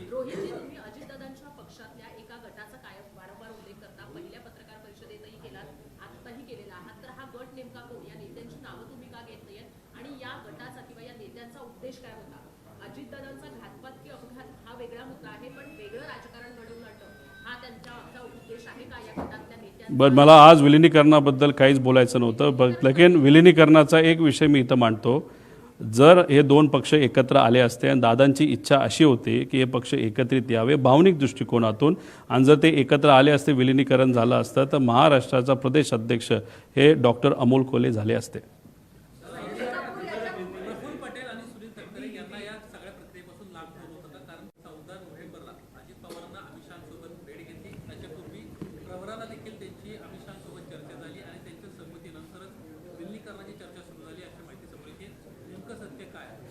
नाही, खूप काय आता विलिनीकरणावर या ठिकाणी मी बोलणार नाही, कारण काय होतं की विलिनीकरण हा मुद्दा घेतला तर चर्चा दुसरीकडे त्या ठिकाणी जाते.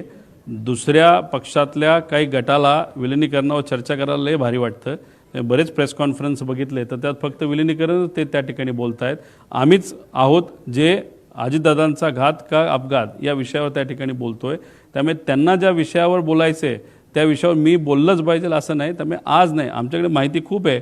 डॉक्टर अमोल कोल्हेंनी सुद्धा याबाबतीत काही स्पष्टीकरण दिलं आहे, कारण डॉक्टर अमोल कोल्हेच या संयुक्तित राष्ट्रवादीचे प्रदेश अध्यक्ष या महाराष्ट्राचे झाले असते. दादांची इच्छा होती आणि मग ते फार प्रामुख्याने पुढाकार त्या ठिकाणी घेत होते दादांच्या इच्छेप्रमाणे, आणि दादा त्यांच्यावर लक्ष ठेवून होते आणि त्यांना पार्टी ही वाढवायची होती. त्यामुळे अमोल कोल्हेंनी सुद्धा याबाबतीत स्पष्टीकरण दिलं आहे, ताईंनी दिलं आहे, शशिकांत शिंदे साहेबांनी दिलं आहे. ज्यांच्या घरी या बैठका व्हायच्या 13 बैठका झालेल्या आहेत. CCTV कॅमेरा कुठून घ्यायचा हे तुम्हाला त्या ठिकाणी माहिती आहे. तुम्ही ट्रॅफिकचा घ्या, नाहीतर मंत्री लोढा साहेबांच्या घराच्या समोरचा घ्या. तिथं दादा तुम्हाला 13 वेळा वेगवेगळ्या गाडीमध्ये, पण घर एक जयंत पाटील साहेबांचंच, आणि जयंत पाटील साहेबांनी सुद्धा यात स्पष्टीकरण दिलेलं आहे. अजितदादांचे निवडणुकीमध्ये कोणाशी वाद झालेले का, खास करून त्यांच्या पक्षातल्याच नेत्यांमध्ये त्यांचे काही वाद वगैरे झालेले का, तुम्हाला काय माहिती आहे? काही आमदारांशी तुम्ही बोललात तर ते तुम्हाला नक्कीच सांगतील, पण आमदारांशी बोलताना सुनेत्रा वहिनी काकी या राष्ट्रीय अध्यक्ष व्हाव्यात यासाठी सगळ्याच आमदारांनी सह्या केल्यात असं नाही, 35 आमदारांनी सह्या केल्यात असं आम्हाला कळतं. ते 35 आमदार कोण, त्यांच्यातले एखाद्याला तरी विचारलं तर ते स्पष्टपणे तुम्हाला काय गोष्टी सांगतील. आणि सर्वच पदाधिकाऱ्यांनी सह्या केल्यात असं नाही, ठराविक मेजॉरिटी पदाधिकाऱ्यांनी सुनीता काकींसाठी सह्या केल्यात. ज्यांनी सह्या केल्यात त्यांना तुम्ही विचारा, ज्यांनी सह्या केल्याच नाहीत त्या का नाही केल्या, कोणते आमदार आणि कोणते पदाधिकारी, हे खरं संशोधनाचा विषय आहे. नाही, तो पक्ष वेगळा आहे, त्या पक्षाबद्दल जास्त बोललं नाही पाहिजे असं मला वाटतं.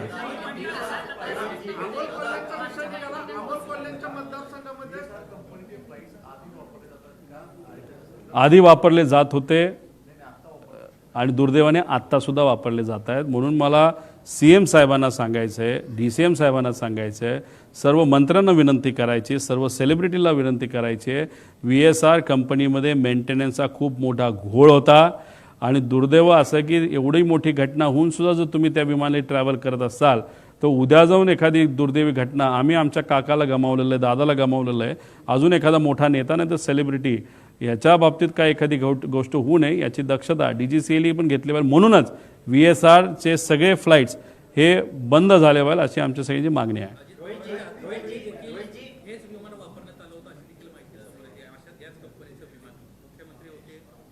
म्हणून बघा, आम्हाला राजकारण करायचं झालं असतं तर आम्ही विषयावर बोललो नसतो, पण आमचं मत आहे की सर्वच नेते, विरोधातले सुद्धा आणि सत्तेतले नाही तर विरोधातले, या सगळ्यांनी एक लक्षात घेतलं पाहिजे की VSR या कंपनीचे विमानं अतिशय फालतू आहेत, खराब पद्धतीने मेंटेन केलेले आहेत. फक्त त्यात काय असतं की VSR स्वतःचेच सगळे विमान ठेवतो असं नाही. समजा उद्या तुम्ही एखादं विमान घेतलं आणि तुम्हाला तुमच्या NOCPवर घ्यायचं नाही, पण तुम्हाला VSRच्या NOCPवर घ्यायचं आहे, तर तुम्ही स्वतः खर्च करून ते विमान घेऊ शकता आणि ते तुम्ही VSRकडे ठेवू शकता आणि VSRला जेव्हा केव्हा तुम्हाला पाहिजे तेव्हा ते वापरू शकता. अशा प्रकारची पण त्यांची हाय क्वालिटीची विमानं आहेत जी VSRच्या नावाली आहेत. मग ती दुसऱ्याला वापरली जातात का फक्त काही ठराविकच VIP लोक ती वापरतात? जर ठराविकच लोक ठराविक पद्धतीचं विमान जर वापरत असतील तर त्यांच्या जवळच्या लोकांचं ते तरी विमान असेल, स्वतःचं तरी विमान असेल, नाही तर काही वेगळं असू शकतं. जसं हैदराबादचा एक बिझनेसमन आहे जो TDP हा जो पक्ष आहे त्या राज्यामध्ये म्हणजे आंध्रामध्ये सत्तेत आहे, तो तिथला जो व्यावसायिक आहे त्याची 2 विमानं VSRच्या नावावर आहेत आणि ते कदाचित काही प्रमाणात TDPचे काही लोक वापरत असावेत अशी चर्चा आहे. शेवटचे मराठीचे 2 घेऊ, मग हिंदी घेऊ.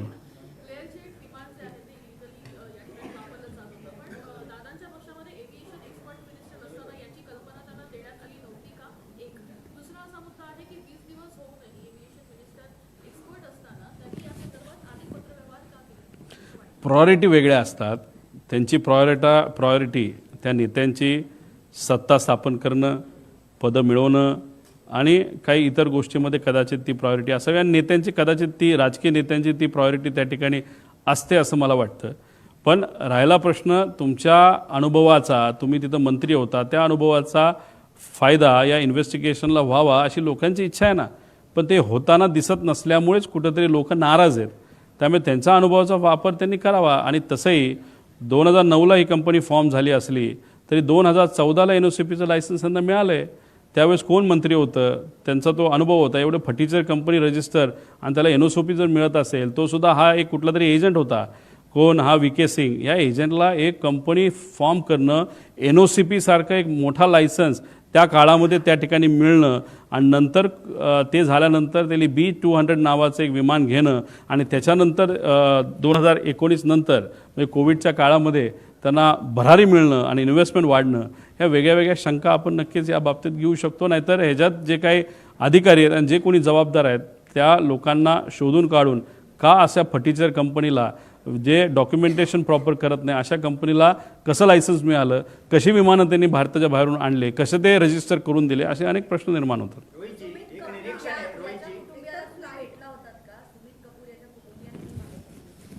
कपूर पायलट या परिवाराला मी भेटलेलो नाही. सुरुवातीपासून त्यांच्यावर थोडीशी शंका होती. एक पुतण्या म्हणून काही प्रमाणात मी नाराज होतोच आणि अशा अनुषंगाने त्या परिवाराला खरं तर भेटायला पाहिजे होतं. सोशल मीडियावर मी त्यांच्या मुलीचं सांत्वन त्या ठिकाणी केलं, पण माझं धाडस नाही झालं त्या अशा ज्याच्यावर मी डाऊट घेतो त्या व्यक्तीला भेटणं. म्हणून त्याला सोडून सगळ्यांना तिथं मी भेटलेलो आहे. महाराष्ट्रातल्या पब्लिक ट्रान्सपोर्टमध्ये फिरताना मुंबईची लोकल असो, ST असो, मेट्रो, सगळेजण अजितदादांच्या वरती ज्या बातम्या आहेत ते बघतायत, अजितदादांवरती जे रील आहेत ते बघतायत, घाय मोकलून रडणारे आहेत, मुसमुसून रडणारे. प्रश्न काय? खूप डिस्टर्ब आहे त्या कार्यकर्त्याला, पक्षाच्या दोन्हीकडच्या आणि अजितदादा प्रेमींचे ज्या कार्यकर्त्याचे अजून सदम्यातून सावरलेला नाही, त्याला तुम्ही काय सांगा? शेवट सांगतो. तुम्ही काय म्हणता?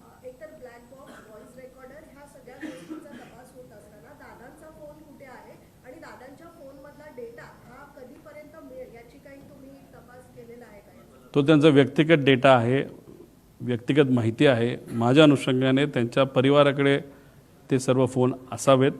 त्या डेटाचं, त्या माहितीचं, त्या फोनचं, त्या फोनमध्ये असणाऱ्या गोष्टींचं आणि काही महत्त्वपूर्ण डॉक्युमेंटचं आणि बऱ्याच काही गोष्टीचं काय करायचं व त्यांचा परिवार त्या ठिकाणी ठरवेल.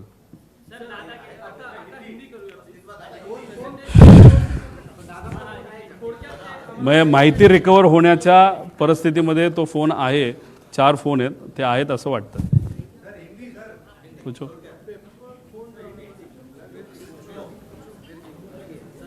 हा म्हणजे हा चांगला प्रश्न आहे.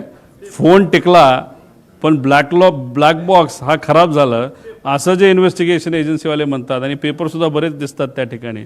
म्हणजे हे खरं तर कालचं स्टेटमेंट त्या एजन्सीचं थोडं डाऊटफुल आहे आणि हास्यास्पद आहे. हिंदी.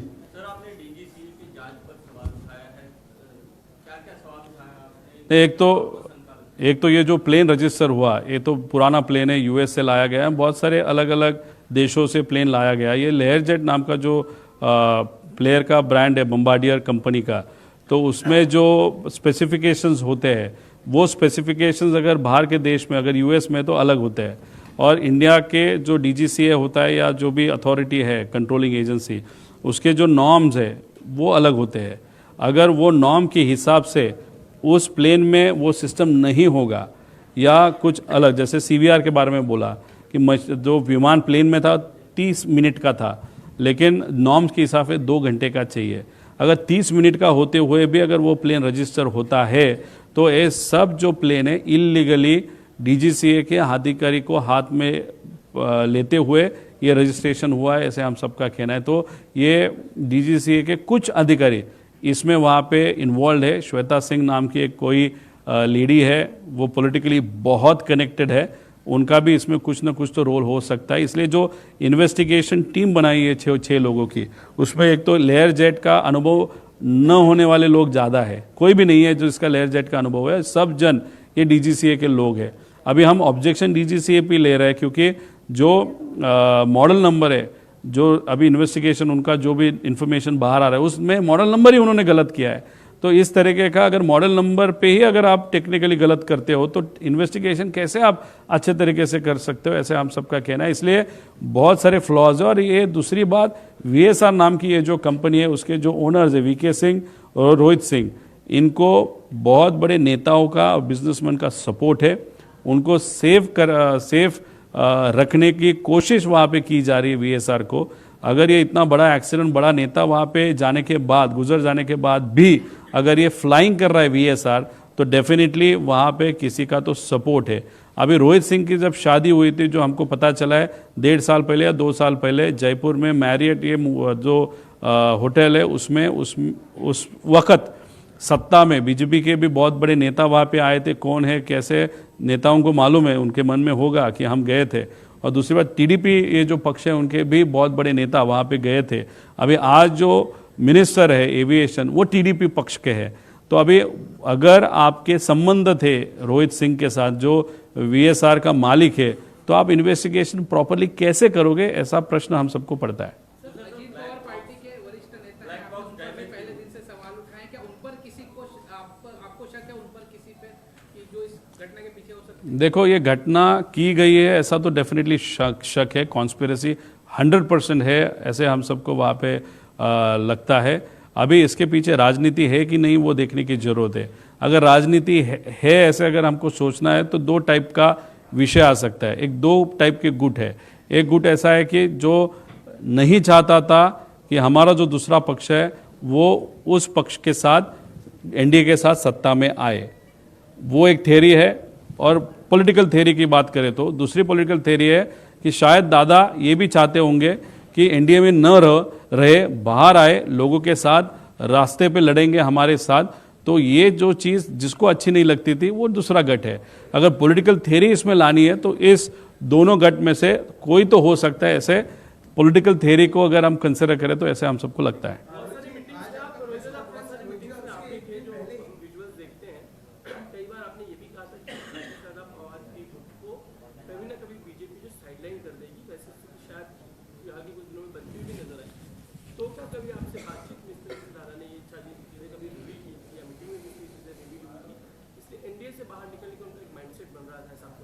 नहीं, NDA के साथ रहना है कि बाहर निकलना है, ये तो दादा में और हमारे में हुई चर्चा है।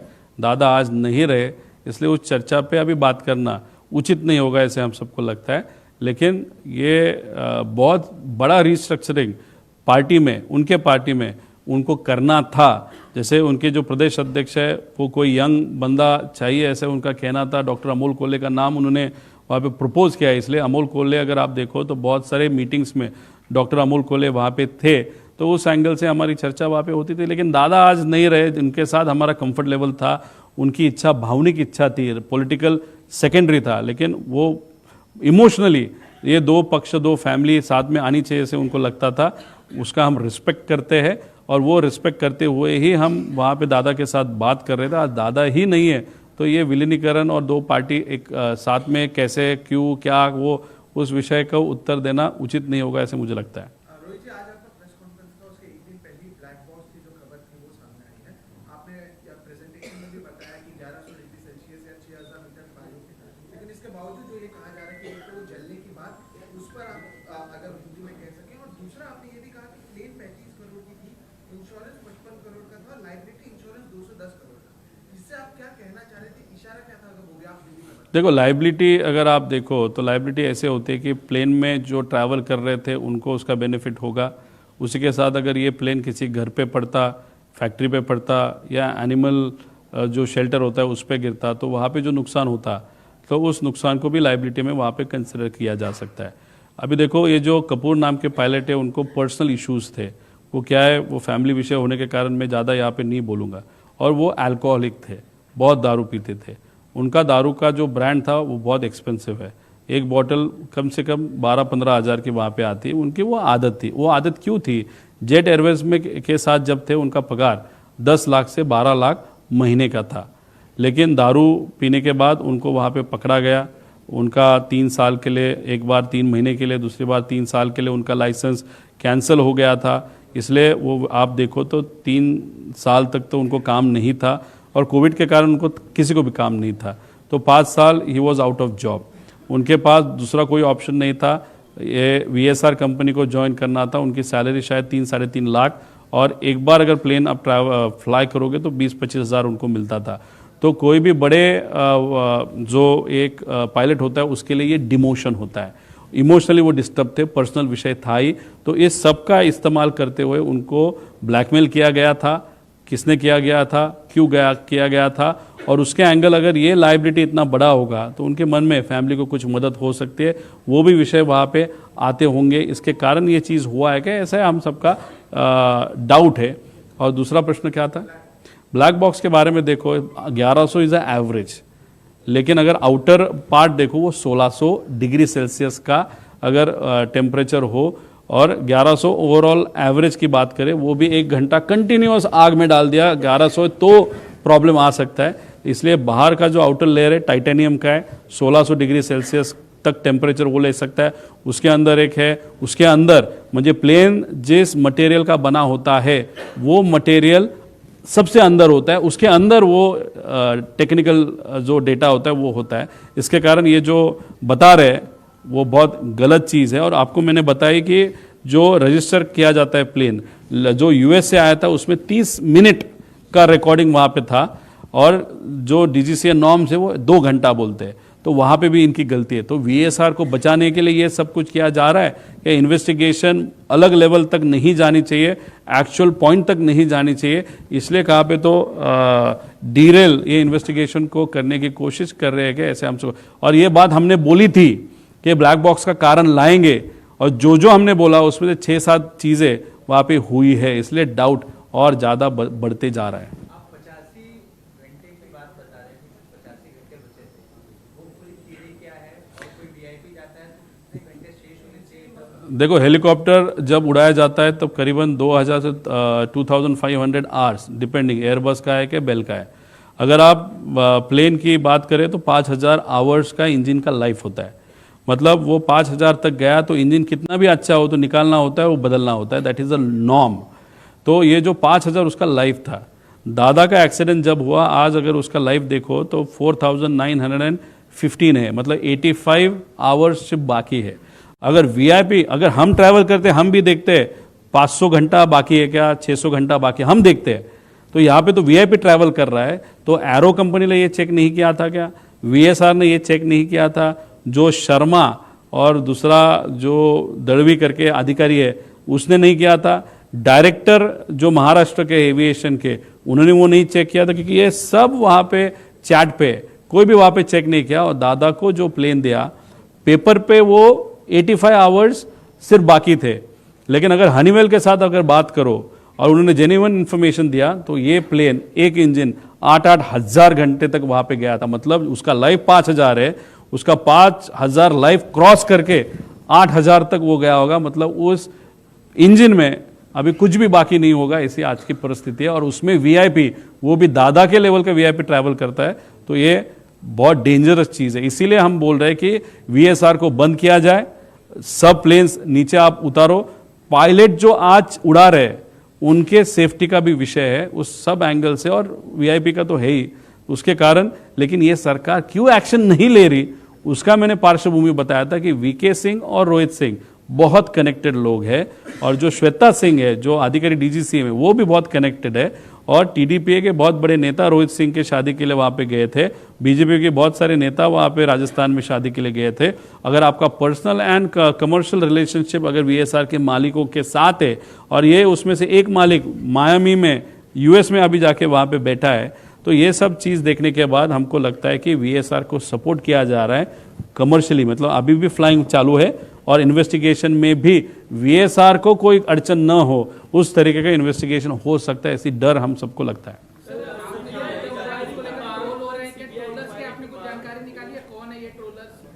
अरे ये ठक्कर नाम का है, क्या नाम उसका, सुमित ठक्कर नाम का एक ट्रोलर है, वो ऑफिशियली BJP का ट्रोलर है।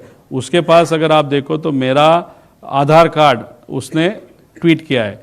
अभी हम इंफॉर्मेशन किस तरीके से निकाल रहे हैं, उसके लिए क्या कष्ट लेना पड़ता है वो हमको मालूम है।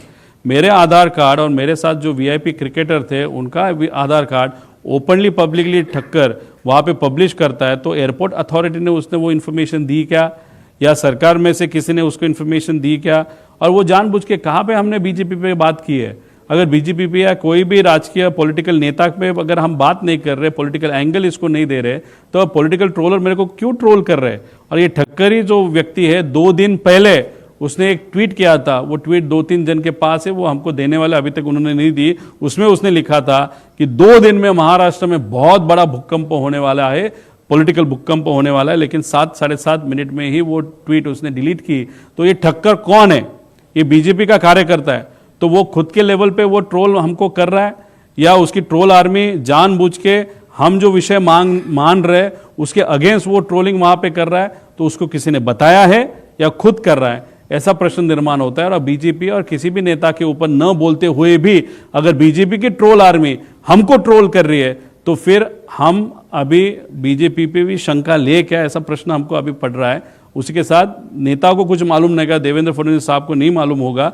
देवेंद्र फडणवीस साहब को मुझे कहना है, ये लोगों को जरा कंट्रोल कीजिएगा, नहीं तो ये आगे जाके लोगों को भी ऐसा लगना चालू हो जाएगा, या हमको भी, कि दूसरा एंगल इस विषय को बीजेपी के साइड से है कि नहीं। इसलिए ये चीज़ें ट्रोल के एंगल से हो रही है, इसके कारण हमको शंका वहाँ पे बढ़ रही है। वो कैश बॉक्स नाम की जो कंपनी वो अलग ट्रोल कर रही है, वो ठीक है, वो छोटा मोटा कर रही है, उनकी ताकत उतनी बड़ी नहीं है, लेकिन बीजेपी की ट्रोल की ताकत बहुत है। और वो मेरे खिलाफ अगर ट्रोलिंग कर रहे हैं तो शंका तो वहाँ पे लेने की वहाँ पे गुंजाइश है, ऐसा लगता है। डोनाल्ड ट्रंप का आपने आधार कार्ड तैयार किया था कुछ दिन पहले, उसके बाद आपके ऊपर कार्रवाई भी हुई। समीर ठक्कर जिस तरह से आपकी रोहित शर्मा की डिटेल जो है वो पब्लिकली ट्वीट कर रहा है, तो क्या उसके ऊपर कार्रवाई होनी चाहिए, मांग करेंगे आप? देखो, मैंने वहाँ पे बता के किया था कि ये चीज़ होती है, और मैं करके दिखाता हूँ कि ये डेमोक्रेसी के लिए बहुत घातक है। यहाँ पे ओरिजिनल मेरे आधार कार्ड वहाँ पे डाले हैं, हमने ट्विटर को वहाँ पे कंप्लेन की, ट्विटर ने उन पे ऊपर एक्शन ली, कोर्ट में भी हम जाने वाले हैं। लेकिन ये चिरकुट 10 पैसे वाले लोगों पे इतना समय क्यों वेस्ट करना, उसके कारण ज़्यादा हम आगे नहीं जाएंगे। लेकिन विषय इतना ही है कि सरकार इसके बारे में कुछ नहीं करेगा। बहुत खास ट्रोल है ये, बहुत ताकत है इसके पीछे, और इसके माध्यम से करीबन 500 अकाउंट अलग अलग वहाँ पे चलाए जाते हैं। तो ये बीजेपी का खासम खास व्यक्ति, उसके ऊपर एक्शन शायद वो नहीं लेंगे, और हम बोलेंगे भी नहीं। लेना है तो उनको लेने दो, नहीं तो लोगों को पता चल गया कि मेरे को कौन ट्रोल कर रहा है, क्यों ट्रोल कर रहा है, वो डेफिनेटली लोगों के मन में अभी शंका चालू हो गई। साथ में बाकी के नेता भी थे, सीबीआई जांच की मांग क्या बिल्कुल उचित है, ये एजेंसी कर सकती है? पहला सवाल ये। दूसरा, आप जिस तरह की जांच की स्ट्रक्चर की मांग कर रहे हैं,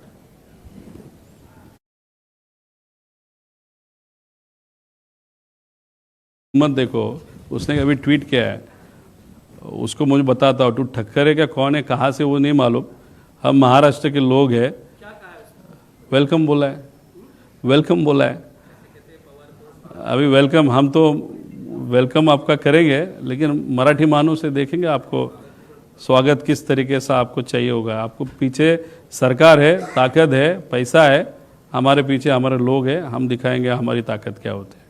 ये सवाल सीबीआई जांच की मांग से जुड़ा हुआ है, और आप जिस तरह की स्ट्रक्चर की मांग कर रहे हैं कि फॉरेन की कंपनीज होनी चाहिए, वो ज़्यादा अच्छे से बेटर इन्वेस्टिगेट कर सकते हैं। सीआईडी जब भी ये सीआईडी ये महाराष्ट्र की एजेंसी है, उनको काम क्यों दिया गया है, बिकॉज उसको एक क्रिमिनल एंगल है, इसलिए सीआईडी का नाम आगे आया था। जो टेक्निकल इन्वेस्टिगेशन है वो डीजीसीए के माध्यम से वहाँ पे किया जा रहा है, वो जो उनकी एक अलग बॉडी है वो।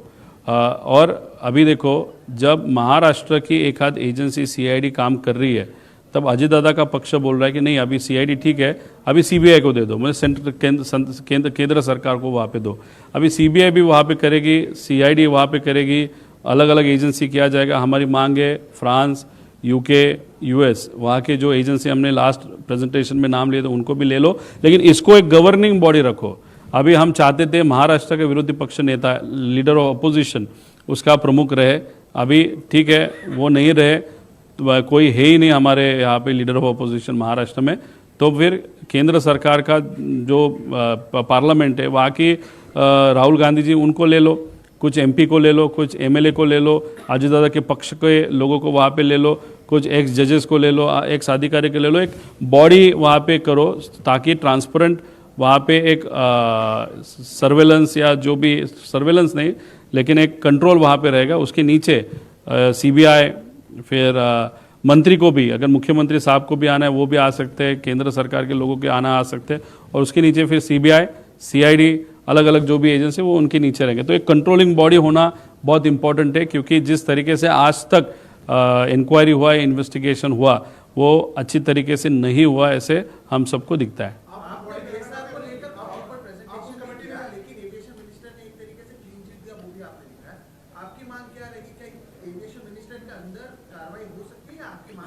देखो, मैंने बोला रोहित सिंह जो मालिक है वीएसआर का, उसके शादी में टीडीपी उनका जो पक्ष है, मतलब ये जो मिनिस्टर है एविएशन आज के, उनके पक्ष से बहुत प्रमुख नेता रोहित सिंह मतलब वीएसआर के मालिक के शादी में राजस्थान में गए थे, ऐसे हमको पता चला है। अगर आपके इतने नज़दीक के संबंध है या आपके नेता के इतने नज़दीक के संबंध है और आप उस पद पे बैठे हो, तो उस पद पे आप नहीं रहना चाहिए।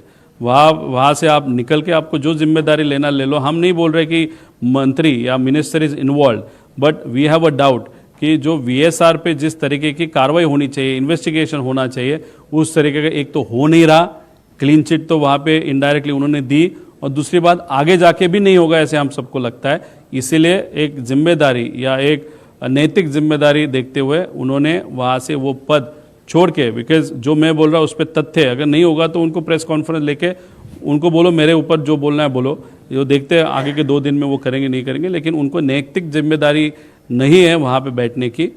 अलग जिम्मेदारी ले लो, किसी और को दे दो इन्वेस्टिगेशन होने तक। सर, आप पहले दिन से मुद्दा उठा रहे हैं कि आपको भी अपनी सुरक्षा को लेकर ये डर है, या परिवार में कैसा माहौल है आपकी सुरक्षा को लेकर? आपके पिटीशन देने के बाद 2 चीजें नहीं देखने को मिली। एक तो जिस तरह से आपने बात की जांच हीरो की कंपनी से किया जाए, जो इसके एक्सपर्ट माने जाते हैं, तो कल एनसीपी जो अजीत दादा पवार की पार्टी है वो मुख्यमंत्री से पहले सीबीआई से जांच करने की मांग कर रहे थे।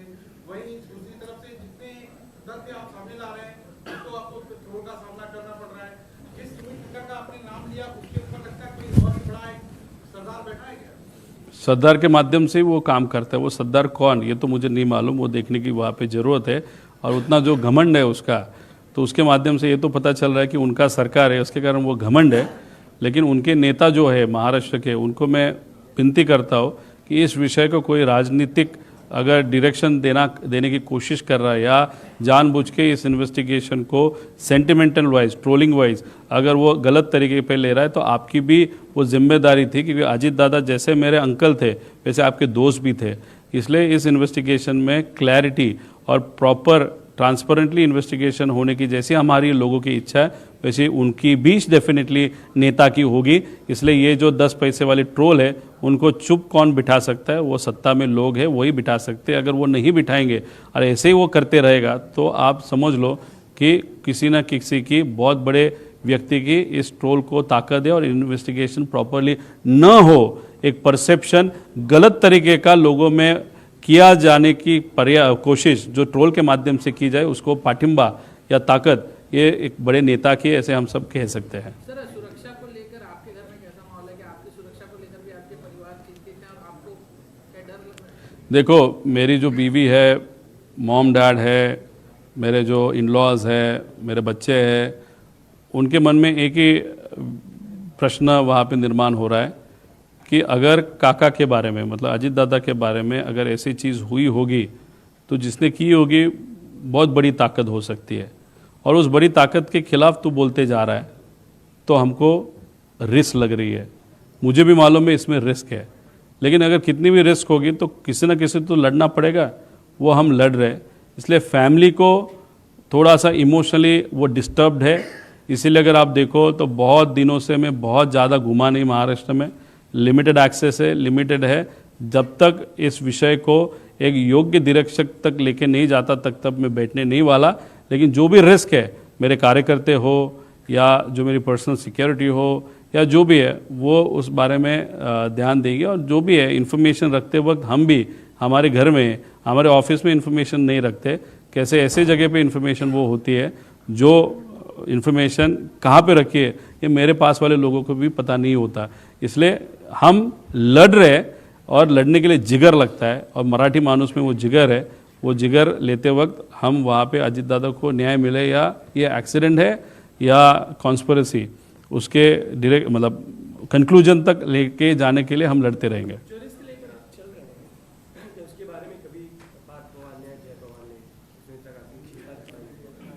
देखो 13 दिन जब तक हम साथ में थे तब चर्चा होती थी, पार्थ और जय के साथ चर्चा होती थी। उनके मन में भी जिस तरीके से बातचीत हमारी हुई उससे पता चलता है कि उनके मन में भी डाउट है, काकी के मन में डाउट है, लेकिन वो बहुत ही इमोशनली डिस्टर्ब थी शुरुआत में। अभी 13 दिन के बाद मेरा एक भी बात न फ़ोन पे न व्यक्तिगत लेवल पे वहाँ पे उनके साथ हुई। ये प्रेजेंटेशन जो भी है, मेरे दोस्त, मेरे पहचान के लोग, जो शुभचिंतक है और हम सब ने मिलकर ये प्रेजेंटेशन वहाँ पे कर रहे हैं। इसलिए इसके लिए कोई भी सत्ता में से कोई भी हमको मदद कर रहा है ऐसे नहीं, लेकिन हमारे लेवल पे जो भी हम कर रहे हैं वो सिर्फ दादा के प्यार में, रिस्पेक्ट में, क्योंकि वो बड़े नेता थे और हमारे रिलेटिव थे, उस एंगल से हम ये सब चीज़ें कर रहे हैं।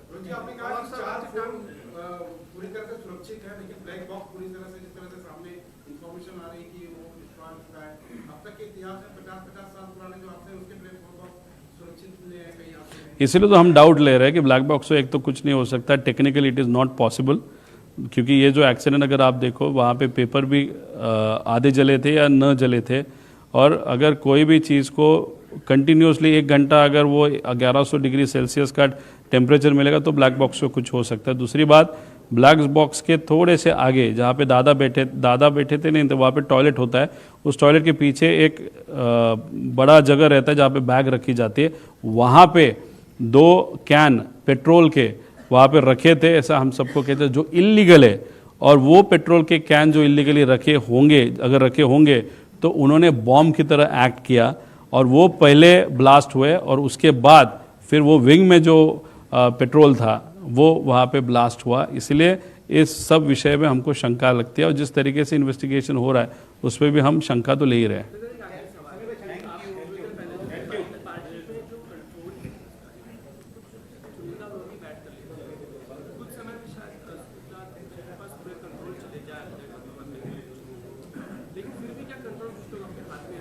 नहीं, उस पक्ष में कंट्रोल किसके हाथ में रहेगा नहीं रहेगा, 35 एमएलएज ने ही क्यों सिग्नेचर किया, बाकी एमएलए ने क्यों सिग्नेचर नहीं किया, उसी के साथ जो पदाधिकारी है 90% पदाधिकारी ने सिग्नेचर किया, 10 कौन है जिसने सिग्नेचर नहीं किया, ये सब विषय उस पक्ष के इंटरनल विषय है।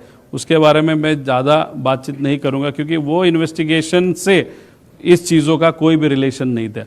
जो भी इन्वेस्टिगेशन से रिलेटेड क्रिमिनल एंगल है या सेंटिमेंटल एंगल है या टेक्निकल एंगल है या पॉलिटिकल एंगल है, वो सब चीज़ें जितनी मुझे बतानी थी वो प्रेजेंटेशन में हमने बताई है, और बहुत सारी इन्फॉर्मेशन वो आगे जाके हम बताएंगे।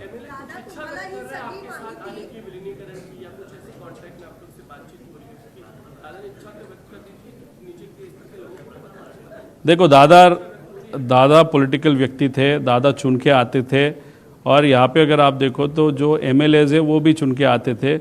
एमएलएज को चुन के कैसे आना है, लोगों के सेंटिमेंट क्या है, वो लोगों के साथ रहने के कारण उनको वो सेंटिमेंट्स के बारे में मालूम है। इसलिए एमएलएज जो बता रहे वो भी 35 एमएलए, सब नहीं, there are some MLAs who are against this concept it seems, इसलिए तो उन्होंने सिग्नेचर नहीं वहाँ पे किया। वैसे पदाधिकारी है, लेकिन जो लोग लोगों में हैं उनको एक अलग फीलिंग है, जो लोग लोगों में नहीं उनको सिर्फ सत्ता चाहिए, उनको अलग फीलिंग है। तो जो भी संघर्ष वहाँ पे चर्चे का हो रहा है, वहाँ पे जो लोगों में है, लोगों की चर्चा है, और लोगों में नहीं जिसको सिर्फ राजनीति कर रहा है, इस 2 गुट में वहाँ पे चर्चा हो रही है, ऐसे हम सबको लगता है।